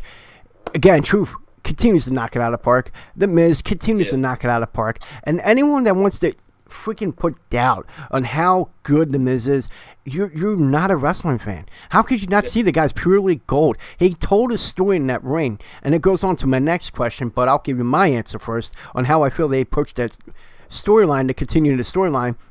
What happened? The Miz mocked Daniel Bryan. It's perfect. He did everything he was doing for the last 8 years, but to his face. And when he used his own move on R-Truth, that stare down afterwards, it was like, I love that stare down. It was perfect. A great way to extend the storyline with not having them two in a match together. And Get 'em Jones in chat says the top 4 shows: KO Show, Truth TV, The Jericho. Oh yeah, that is the top 3. And Miz TV. I disagree. Truth TV, Jericho, Miz, and KO. So basically just move Kevin Owens to the KO show down the 4th. Yeah, basically. Yeah, that's basically what I was about to say. All right.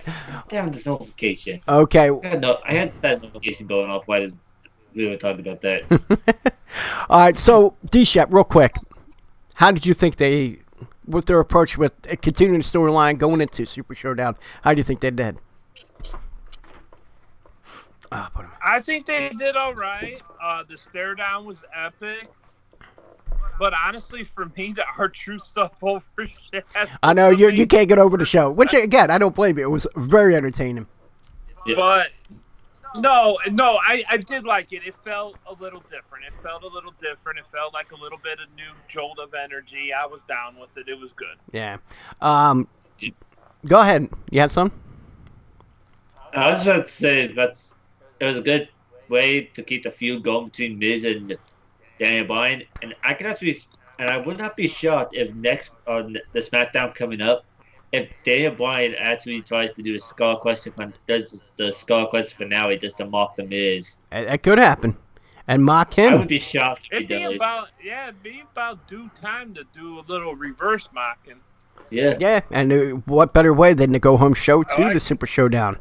Doc says in chat, Truth has everything to succeed: in-ring skills, charisma, and can manipulate people's attention. Great image, and he's great on the mic. Yes, and R-Truth should have more championship opportunities. Learn how to read, EJ.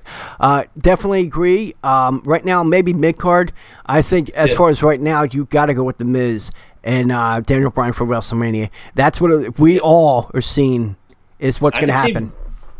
I can see R-Truth becoming a 2-time United States champion. I think R-Truth was a United States champion one time. Be good for you to see him and Nakamura. Well, R-Truth held the United States title. Well, it's the current year. He's held the United States title, I think, once. Yeah. But in the WWF under a different name, I think he held like tag titles. Yeah, with Road Dogg.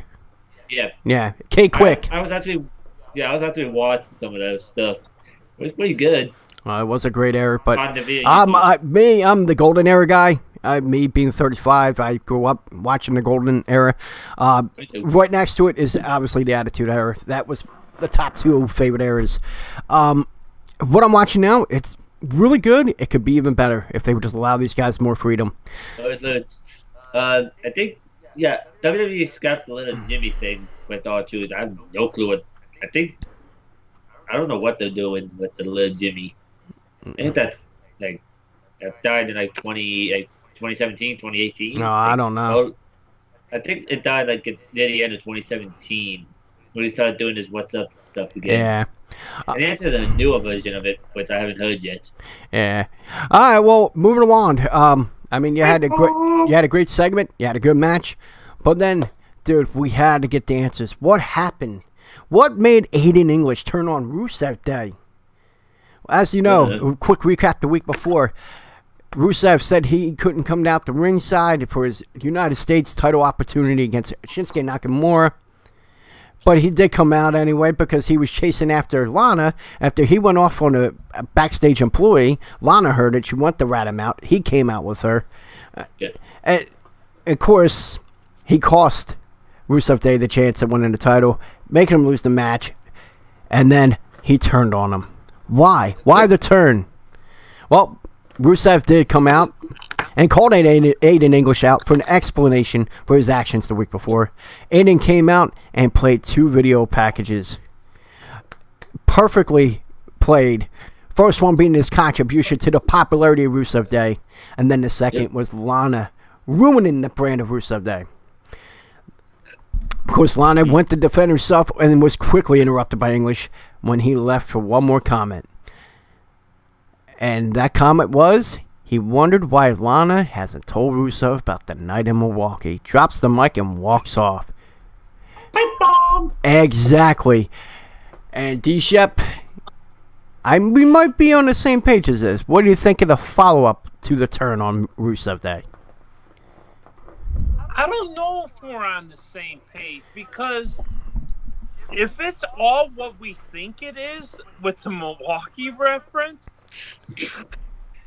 how are they going to fit The Rock into this storyline? Yes, that was the first thing. And it was funny, it was the that day before, it was Tuesday morning, I was watching that same video because it popped up on my YouTube.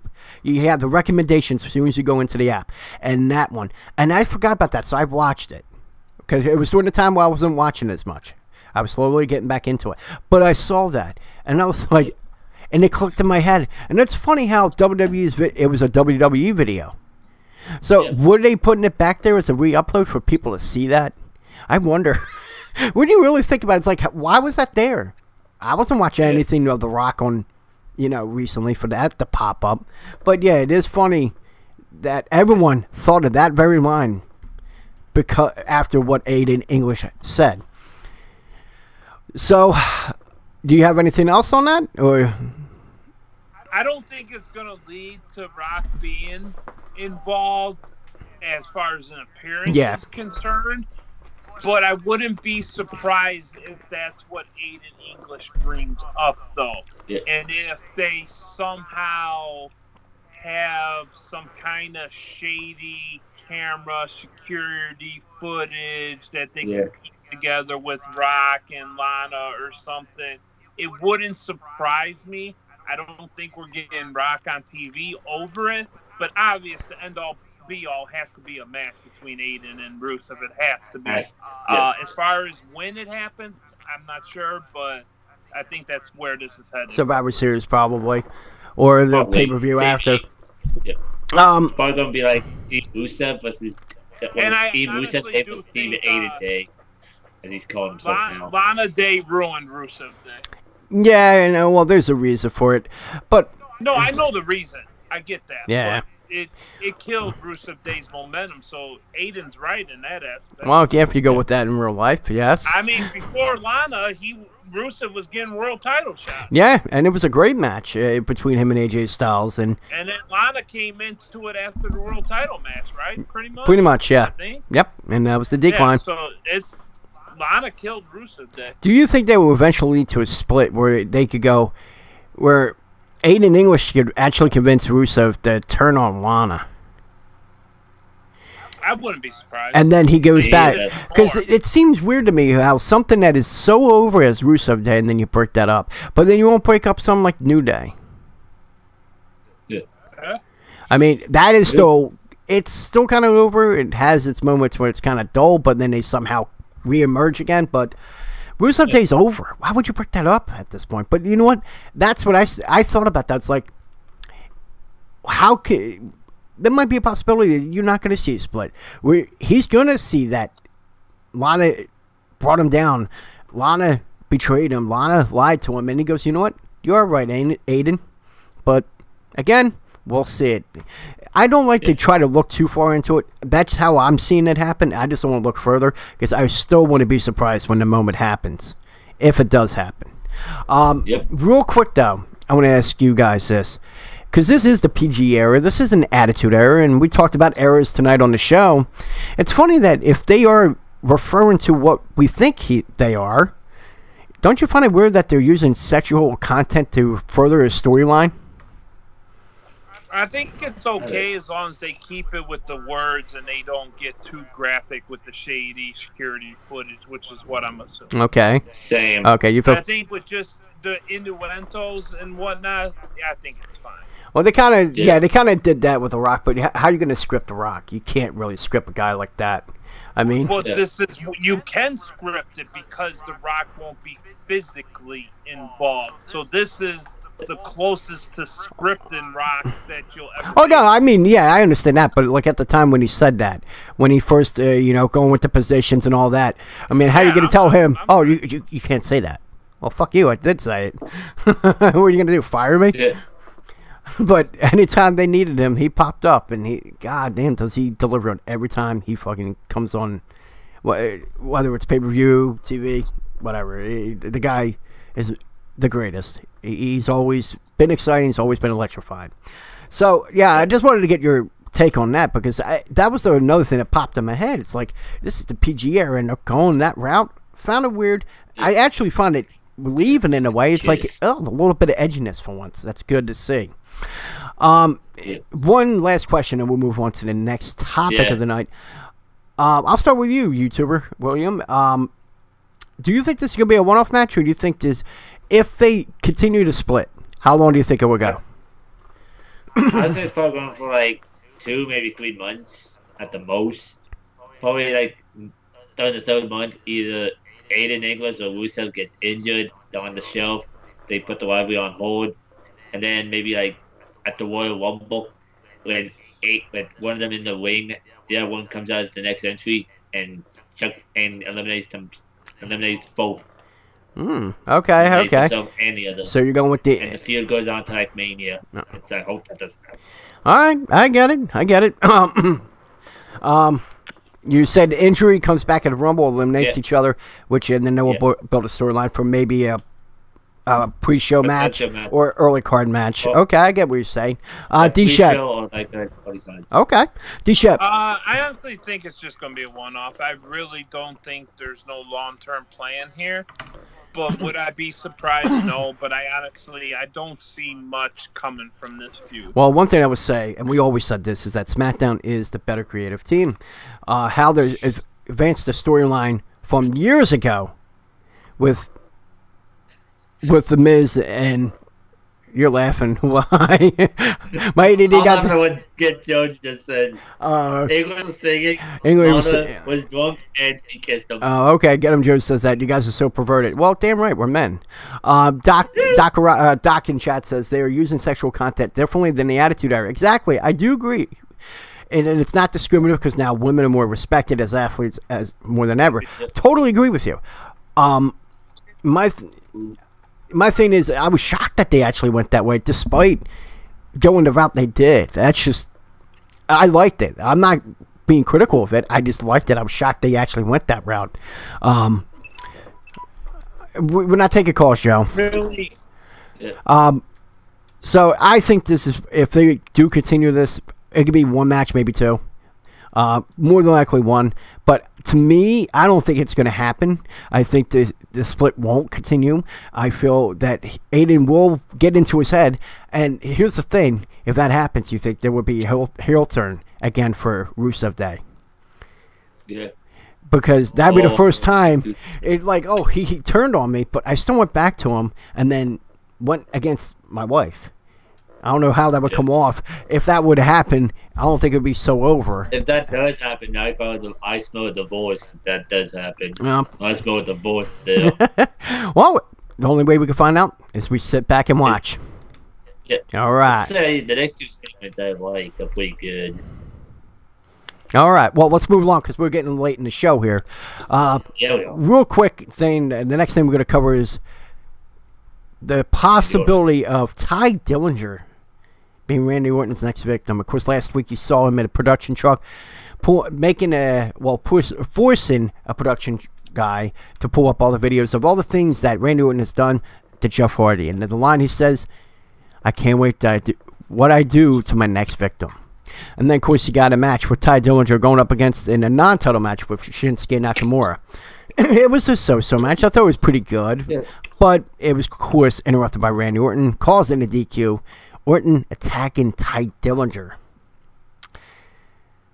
All right, real quick, I'll start with you, YouTuber. What are your thoughts on Ty Dillinger possibly being the next victim?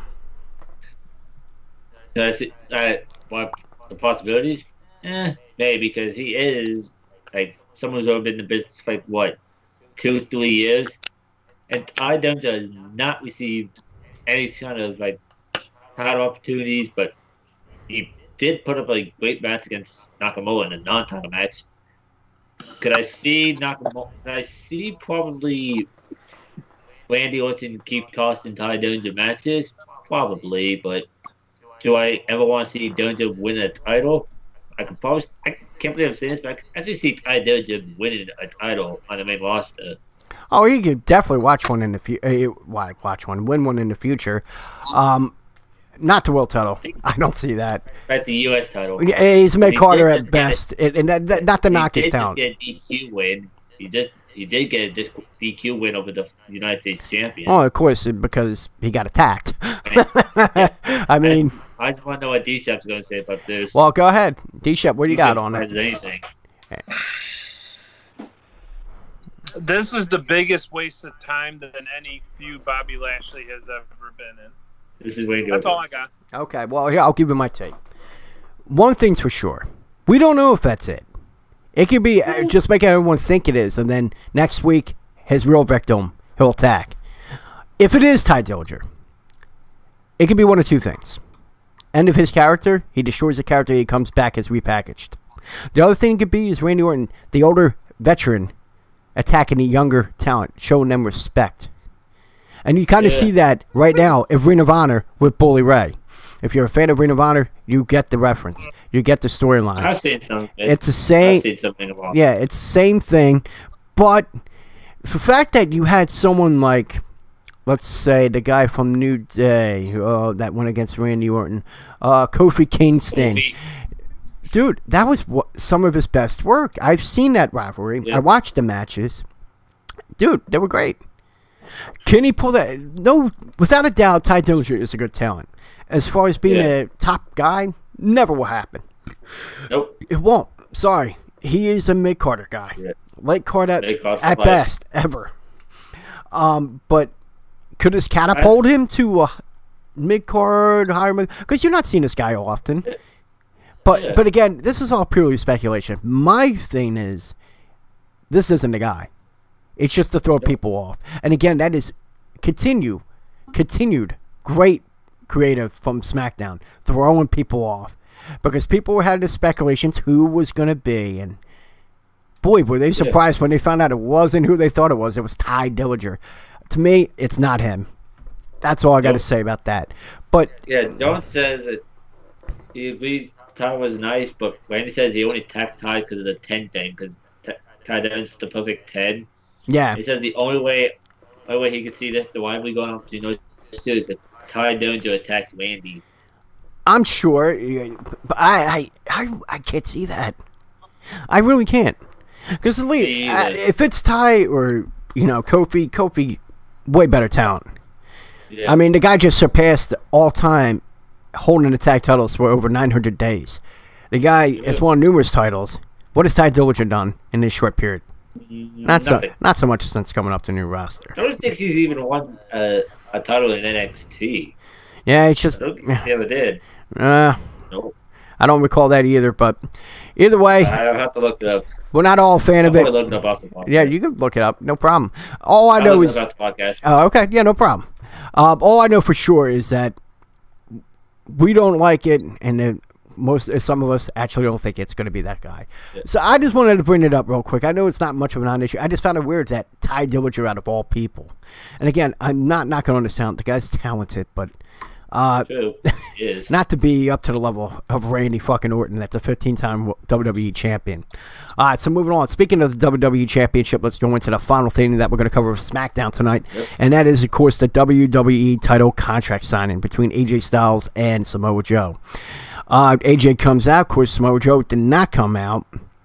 He showed up on the Titantron, and it was a Skype call only to reveal that he was in front of AJ Styles' house. Calls in Styles to go nuts, and of course he signs the contract and then urges him, don't go in the house, don't do nothing, blah, blah, blah. And then he rings the doorbell and show's over. Now I gotta ask you, D-Shep, what did you think of the segment, and what did you think of the ending? It was different. I did like it because you didn't think that was going to happen anymore because they teased it and it didn't happen. So then you kind of forgot that could happen. Then it happened anyway. My only question is, Joe never showed up to sign the contract. So do we even have a title match? True. I don't. Well, hold Probably. on. They could say they. No, I know. Well, they obviously could do something later on. I know. I know, but no, that's a good point. That's a good point. It was a different way to do a contract signing. Yeah. I had not even thought anymore that Joe was going to go to the house because I thought that part of the storyline was dead and buried. Yeah. So I was a little surprised by it, and it was good for me. And Stop bitching your nutsack, you fucking pervert. I just seen that shit. What? That's disgusting. On the replay on the fucking stream, I look up and all of a sudden your hand's like... Oh, look, I wasn't itching my balls. I was itching my stomach. My stomach. No. That shit looked like it was under the waist strap right there. Motherfucker, my pants are up on my belly button. Why are your pants that fucking high? Huh? Because the way I'm sitting. Oh, you're not that old yet. You haven't got there yet. See, when you get old enough, your pants ain't going up to your belly hole no more. That shit's like... Oh, I got a belly, dude. Crease. Hold on. I got a belly. Hold on. No! I'm going to get... I'm not showing any sexual content, asshole. This is Twitch.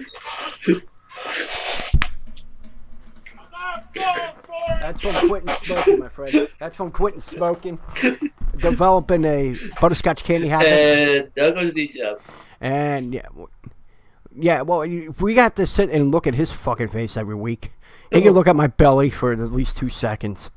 Anyways. I was gone the whole fucking time. Well, good. Yeah. Well, watch the replay, asshole. All right, my take on that segment, dude. It was incredible. It was. I agree with you, D-Shep. It was very different. Because usually when you get a contract signed, what do you usually get? You get that attack. Someone goes through a table. Someone goes through an announcer's booth. You get that same typical horse crap. But the thing that you said, everyone forgot, and you brought it back for that contract signing. It was perfectly played, perfectly written. Dude, Creative knocked it right out of the park with that segment alone. And to me, I'm even more invested into that match at Super Showdown from that segment. YouTuber William, now that he's still giggling, how did you feel about the segment? Segment was pretty good. I was actually pretty shocked that they brought that back with the house.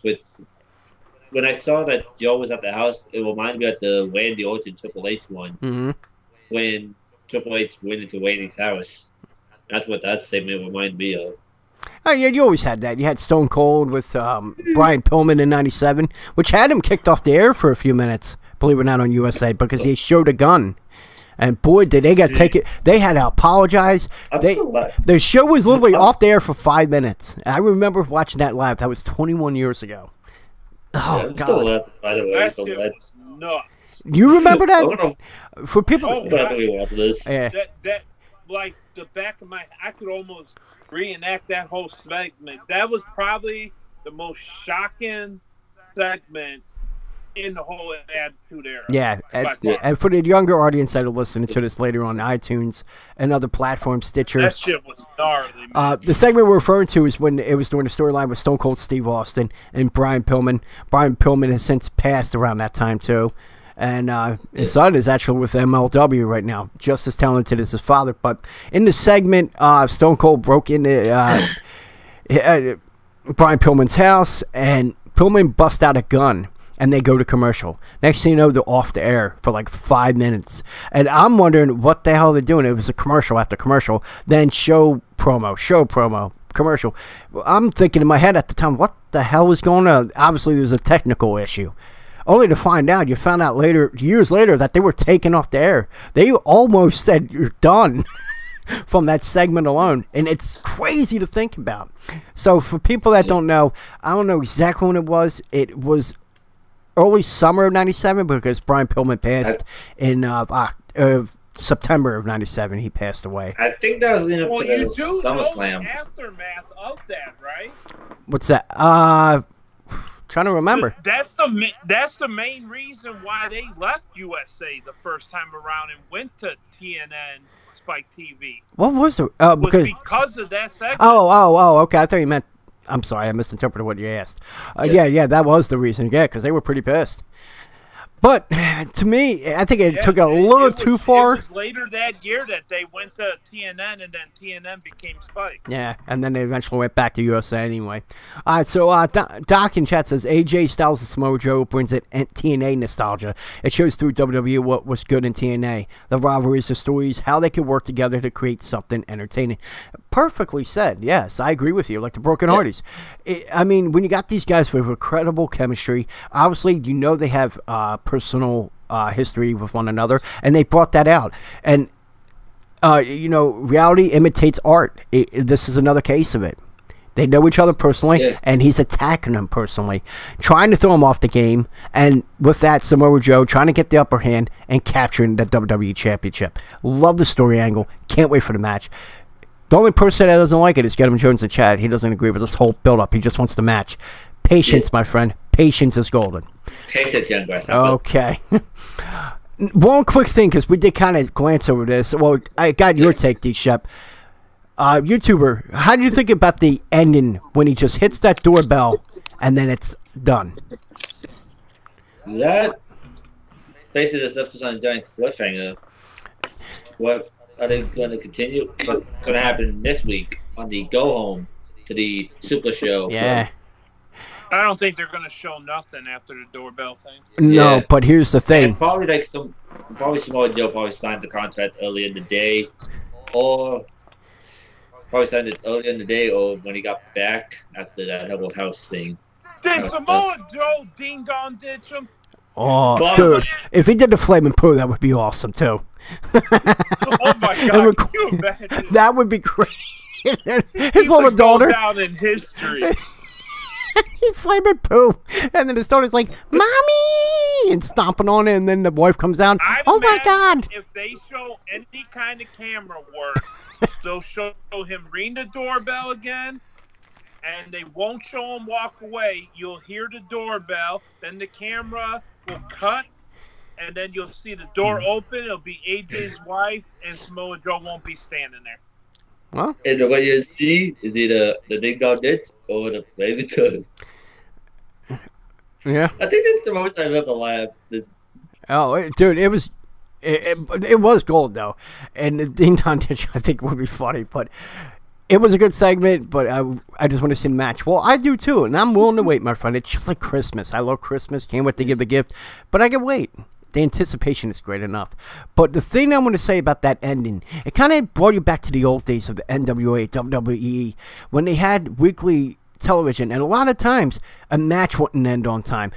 To see the ending, the conclusion of this match, catch us next week and you'll see it. And then that whole week, you got to sit there and wonder, what happened? Did this person win? Did that win? Dude, it was old school wrestling. And again, I've said this for quite a bit, and so have you. Blah, blah, blah, blah. We have said... Don't fuck off. I'm giving my explanation, asshole. It's the same explanation every week about different topics, though. Come on. What? Okay. And what? Hold on. And what is that? What am I going to say? What was I going to say? Yeah, put your terrible towel. You're following your foot. You know what? One thing's for sure. Maybe your QB for the Bears should fucking do that too. Fucking joke of a team. World champs, bitch. We got the same record, though, right now, bitch. For now. We'll be back in the Super Bowl. Where will you be? Carson gets hurt again. And then Jesus, man, comes out of the woodwork and brings us back to the title again. All right, long story short, okay? It was old school storytelling, and I've said it. Yeah, we'll move along. Shut your mouth. The influence of NWA. That was my point, but D-Shep, has to move along. You said influence in NWA like a dozen times in the last 20 minutes. We get it. Not 20 minutes. Once a week. Because it's a point. Hold on. Come up with new points. What? You're too predictable. I'm predictable. Maybe I am. Hey, okay, yeah, I can call you predictable. You know what you called me earlier? You said, I'm going to sit back and listen to Pure Gold. Because you knew greatness was going to come. You knew it was coming. No, because I knew you were going to say something stupid, and you did. 5 Line is amazing, and NWA influences First of all, are still coming, and everything's so beautiful, and we're going to hug it out over a bowl of cream of wheat. First of all, slap ass. The only reason you don't like 205 Live is because you can never, even when you were a little kid, could do any the shit that you would see on 205 Live. I definitely can. I'm sure Mr. YouTuber can. No, you'll land on your head just like Bree Mode. You will land on your head just like Bree Mode. Just face it. You're jealous of 205 Live. That's why you don't like it. Actually, I would have landed on my head because I would have actually got through the rope, unlike Bree Mode. Hidden her head on the rope and couldn't even get out. And surprisingly would not cause any more brain damage. All right, let's move along. I love you, D-Shep. Hopefully the love's still there for me. All right, conclusion, folks. Let's go to it, then we'll go on to the list. Real quick. I think we just had the conclusion. Of the show or the podcast altogether? 1 to 5, where do you go with YouTuber? After I'm done laughing, I give it a 4. Okay, what about you, D-Shep? Oh, go ahead. I'm sorry. Yeah, next. I'm going with a 4 too. The segment at the start of the show and at the end, it went perfectly through. And I'm still laughing at YouTube for that little fight there. I will say 4 or 5. The only thing I didn't like, the one thing that took it away, was that awful freaking Ty Dillinger thing. Hold on, there's something that has popped up. I want to make sure this is legit. Nothing. That was bullshit. Something just popped up on one of my things saying that Vanna White will be missed. I'm like, what the fuck? And of course, it's a bullshit thing. Someone that posted on it. Did she die? No, well, something on Discord now. Nothing showed up. It's bullshit. Someone posts that once in a while on Discord. It was one of the Discord servers I follow. Harrison Live, welcome, my friend. And what's up, D? User hidden. Message hidden from blocked user. Okay. What the heck? Yeah, get him, Jones. 3.8 gives it. The funny thing is, they said they hate 205 Live because of the high flying, when only 3 people on 205 Live mainly use high flying. That, yeah, they have no consistency with the arguments. Why D-Shep hates it is because he can't do any of the moves. Oh, no, Vanna White did not die. Just someone posted some BS thing on the Discord server. That's why I had to look and confirm. There's nothing on there. All right, but yeah, I don't know why we're talking about Vanna White. I just my ADD. There was a pop up, and my ADD got the best of me. All right, folks, we're done with SmackDown. Let's go on with the list. It's Power Rankings time. Let's see what the guys put at number 1 in the segment we call You Just Made the List. The List. All right, and here we are, folks. This is the list, our version of the WWE Power Rankings. We go from 5 to 1. I didn't. YouTuber was at it last second, so I don't know if he would have a list. So don't worry, you're okay, buddy. I got your list here that you have. For the predictions, yeah. All right, well. Yeah. Well, don't worry about that. This, I guess, will just be myself and D-Shep for this one. D-Shep, give us your list for this week, my friend. At number 5, Brie Bella. Oh, why is that? You fucking troll. I would believe that because you're an ass. We're gonna go with R-Truth at 5. I've been loving everything in ring. I agree.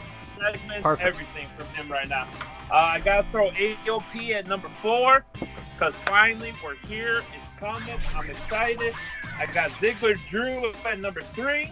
I got Shield at number 2. They're basically, them guys are carrying Raw right now, pretty much. Yeah. And number 1, I know we didn't talk about her, but I'm still going with Becky Lynch because overall, full package, in ring, on the mic, everything. She is the best thing in WWE right now.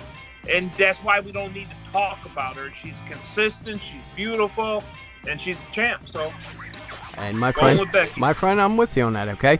All right, now here's my list. Number 5, Aiden English and Rusev together. Dude, that segment alone made me pretty nostalgic. I'm excited for what the conclusion of this. The segment was gold. I loved it. Number 4, Samoa Joe. Of course you have to. That segment was gold with what he did, ending SmackDown, and I can't wait to see the conclusion. Something that you haven't seen in a while. NWA.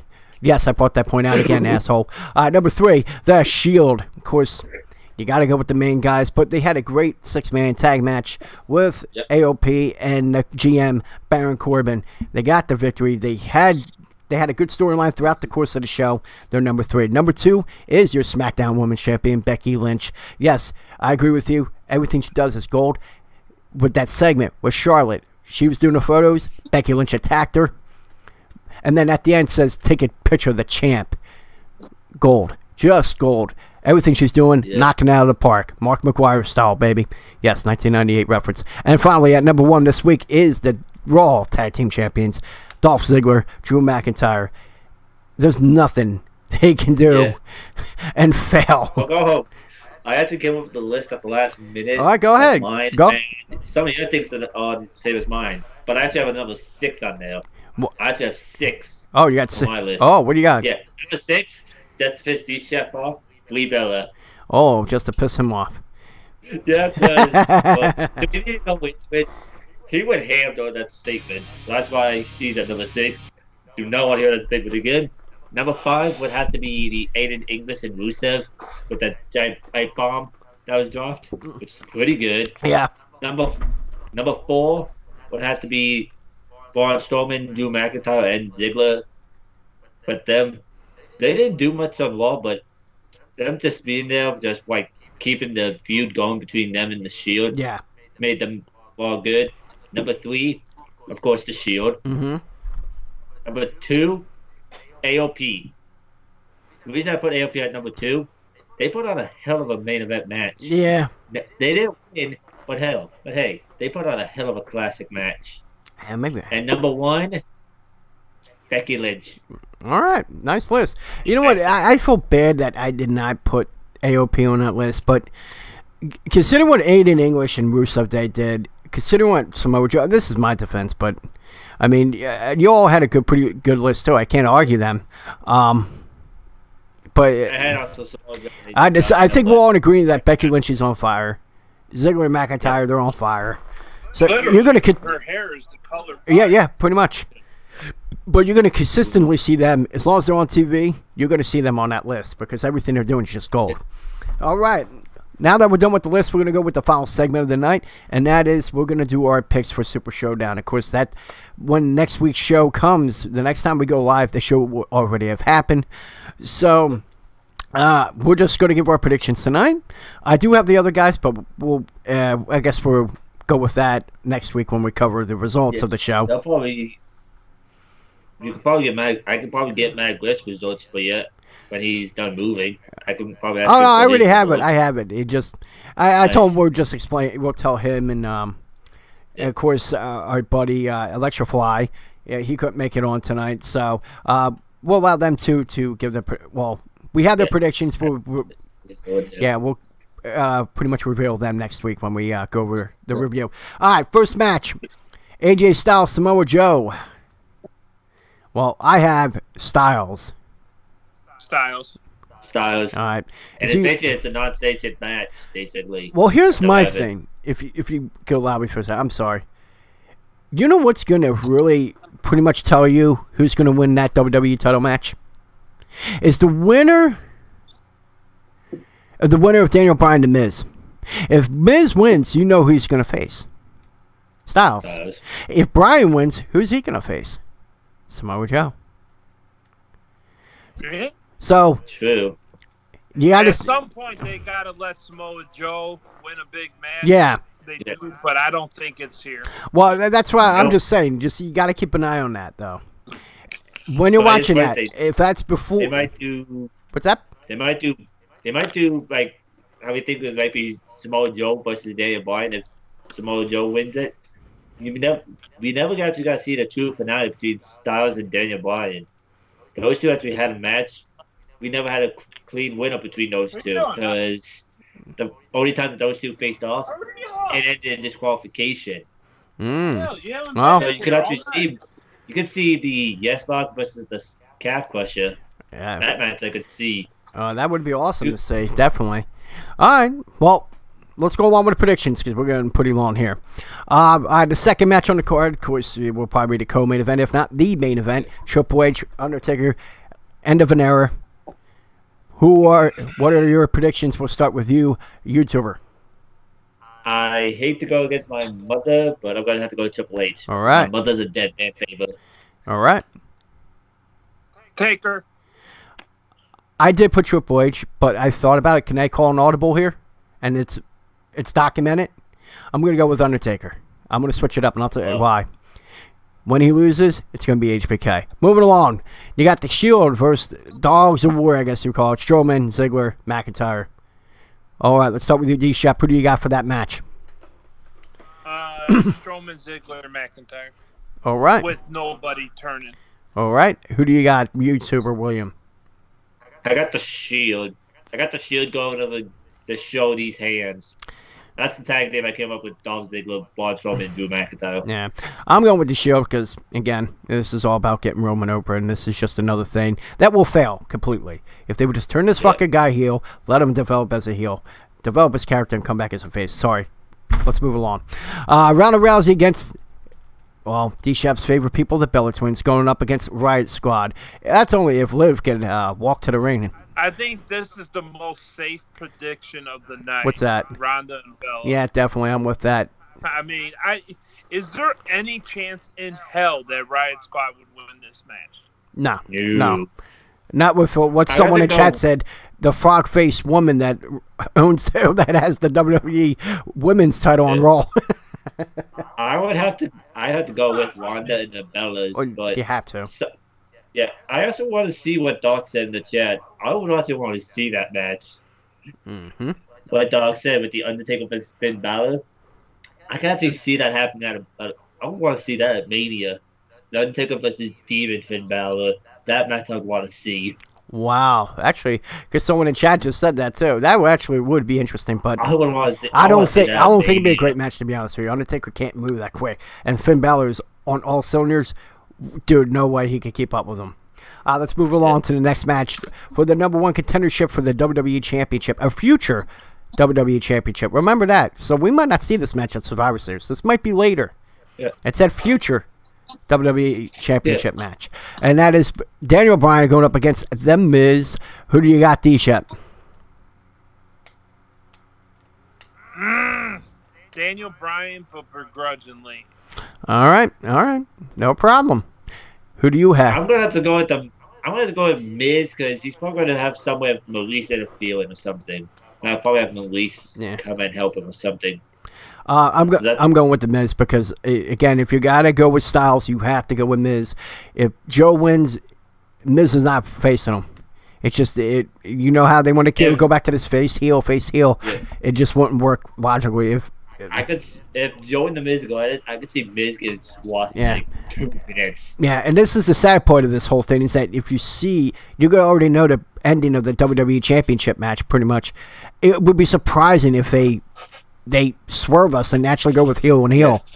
But yeah, I went with the Miz. No, going on forward with the SmackDown Women's Championship, Becky Lynch putting her title on the line to Charlotte Flair, the former champ. Of course, invoking a rematch clause. Yep, exactly. Invoking a rematch clause. Who do you have for the Women's SmackDown Championship? D-Shep. Becky, hands down. What's that? Becky, hands down. And YouTuber? Becky, hands down. Becky too. I don't see her. I found it surprising that Charlotte only held it for a month, but the title's staying with Lynch on this one. Next match. They'll play like, what's up? They'll play like hot potato with it between SummerSlam and Hell in the Cell. Yeah, it was surprising. But you know what? It had to happen. This next one is like just out of nowhere. Mm-hmm. This Cena Lashley versus KO and Elias. I'm surprised they're not using Lashley's hype manager, Leo Rush. Oh, I'm sure he'll be involved. Oh, he won't be in the match. He's too small, obviously. Yeah, of course, John Cena, Bobby Lashley going up against Kevin Owens and Elias. And out of nowhere, John Cena's thrown into a match. It's a little odd, but it is a nostalgia thing because it's just a super show. It's not really a big pay-per-view, but yeah, I guess you get a solo guy in there. D-Shep, who do you have? You know what? Fuck it. I'm going with my heart, and I'm going to say Owens and Elias. I say Cena and Lashley. I'm going the other way, but Cena and Lashley. Yeah. Trust me, to get the real heel, to get the heat, KO Elias would be the better one. But, can they really go against the mid-2000s version of Roman Reigns? I do love how Kevin Owens brought up on Raw that he beat Cena on his first night, though. Yeah, I do love that they threw that in there. And I guess they had to do some kind of build because all of a sudden Cena's in a match and he's not there. He's in China telling you how a Chinese supermarket works instead of being on television. Getting involved in the storyline, at least build something to the match. I just hope they don't do what Jinder Mahal did on the Mid-Vet Challenge against Lashley. Like, I do not want to see Kevin Owens try to do a push-up against Lashley. Yeah. Because the push-up challenge I seen in Bayless Mid-City, Jinder knew he was going to lose it against a man who was actually in the army. All right, well, let's move along because we're getting quite late here. Yeah. SmackDown Tag Team Championship. You got the New Day defending their titles against that Bar. Now, duty by defeating 2 members of the New Day. Yeah, I'm going with New Day. What about you, D-Shep? New Day, baby. New Day. Okay, and here's a kind of odd tag team match. Asuka and Naomi against the Iconics. Of course, they're building on this, but who gives a fuck? This is me going to rub one out during this match. To Becky Lynch. All right, so who do you got, YouTuber? I was going to let D-Shep go first. I got Asuka and Naomi, but I'm actually rooting for Iconics to get the win because I think they desperately need a big win. I'm going with Iconics. I have to go against the both of you. I'm going to have to go with Asuka and Naomi. Yeah, I'm going with Iconics. It seems like they're going to keep that going longer. Yeah. All right, and finally, this is probably going to be I'm not picking this one. This is probably going to be hold on. You got to, you asshole. It's part of the show. Just because you got... Okay. Oh, wait. Okay. You gotta look it up. So, because you don't like the show, it's a part of the Super Showdown. No! How can I predict a match where I don't even know one of the competitors at all? You're going to shit on it. How? How do I know? Fine, I'll go with the guy I know then, Cedric. There you go. I'm sorry. All right. I'll go with Buddy Murphy. And who do you have, YouTube? I don't know. Oh, yeah, you don't know good wrestling. You don't know good wrestling. You don't know good wrestling. Okay, we got it. I'm going to go with Murphy. All right, Murphy, yeah, finally. He can't win a match on the main card, but he will have the WWE Cruiserweight. Win this title, and then probably a month, maybe, probably 2, maybe 3 weeks after Cedric Alexander's going to invoke his rematch clause, for the cruiserweight title will probably win it back. But they're probably going to play like hot potato, Murphy and Cedric with this cruiserweight title. Yeah, I think just like Neville and Enzo. Oh God, don't start me. Yeah, with Yeah, Enzo. Enzo and Kalisto. Enzo was awful. I'm sorry, I'm putting that out there. Yeah, Enzo was worse. Oh God. Whatever. Since I'm getting a gift from Tim, since he's giving me a gift whenever it comes in, and I get it, I'm gonna squash Enzo badly. Cedric, I agree with Get Him Jones. He is a good champion, but he is born on the mic as far as that. I think this is why they're kind of putting him on the main roster as hype guys, so they can develop themselves better on the mic and character. Yeah. So I see where Enzo would have been better as manager. Exactly. There you go. You took the words out of my mouth. I was getting to that point too, but of course I digress all the time and make the same points according to D-Shep. All right. All right. Then that is it, ladies and gentlemen. Thank you for watching. Of course, you can subscribe to us on iTunes, Stitcher, and SoundCloud. As if you don't catch the show live, you can listen to this in audio form every Monday morning. I'll drop the episode after all the things I got to take out, like D-Shep calling someone a cunt tonight.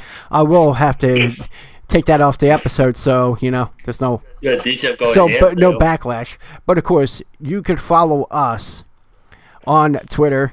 I'm at Wrestling_Go. Electrofly, which is not here tonight, is at UnderdogFly. Magriff, which he is currently moving. Congrats to him on his new venture.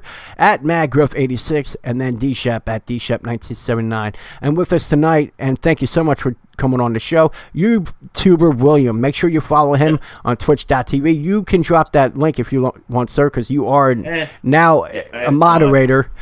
And make sure... Let me get...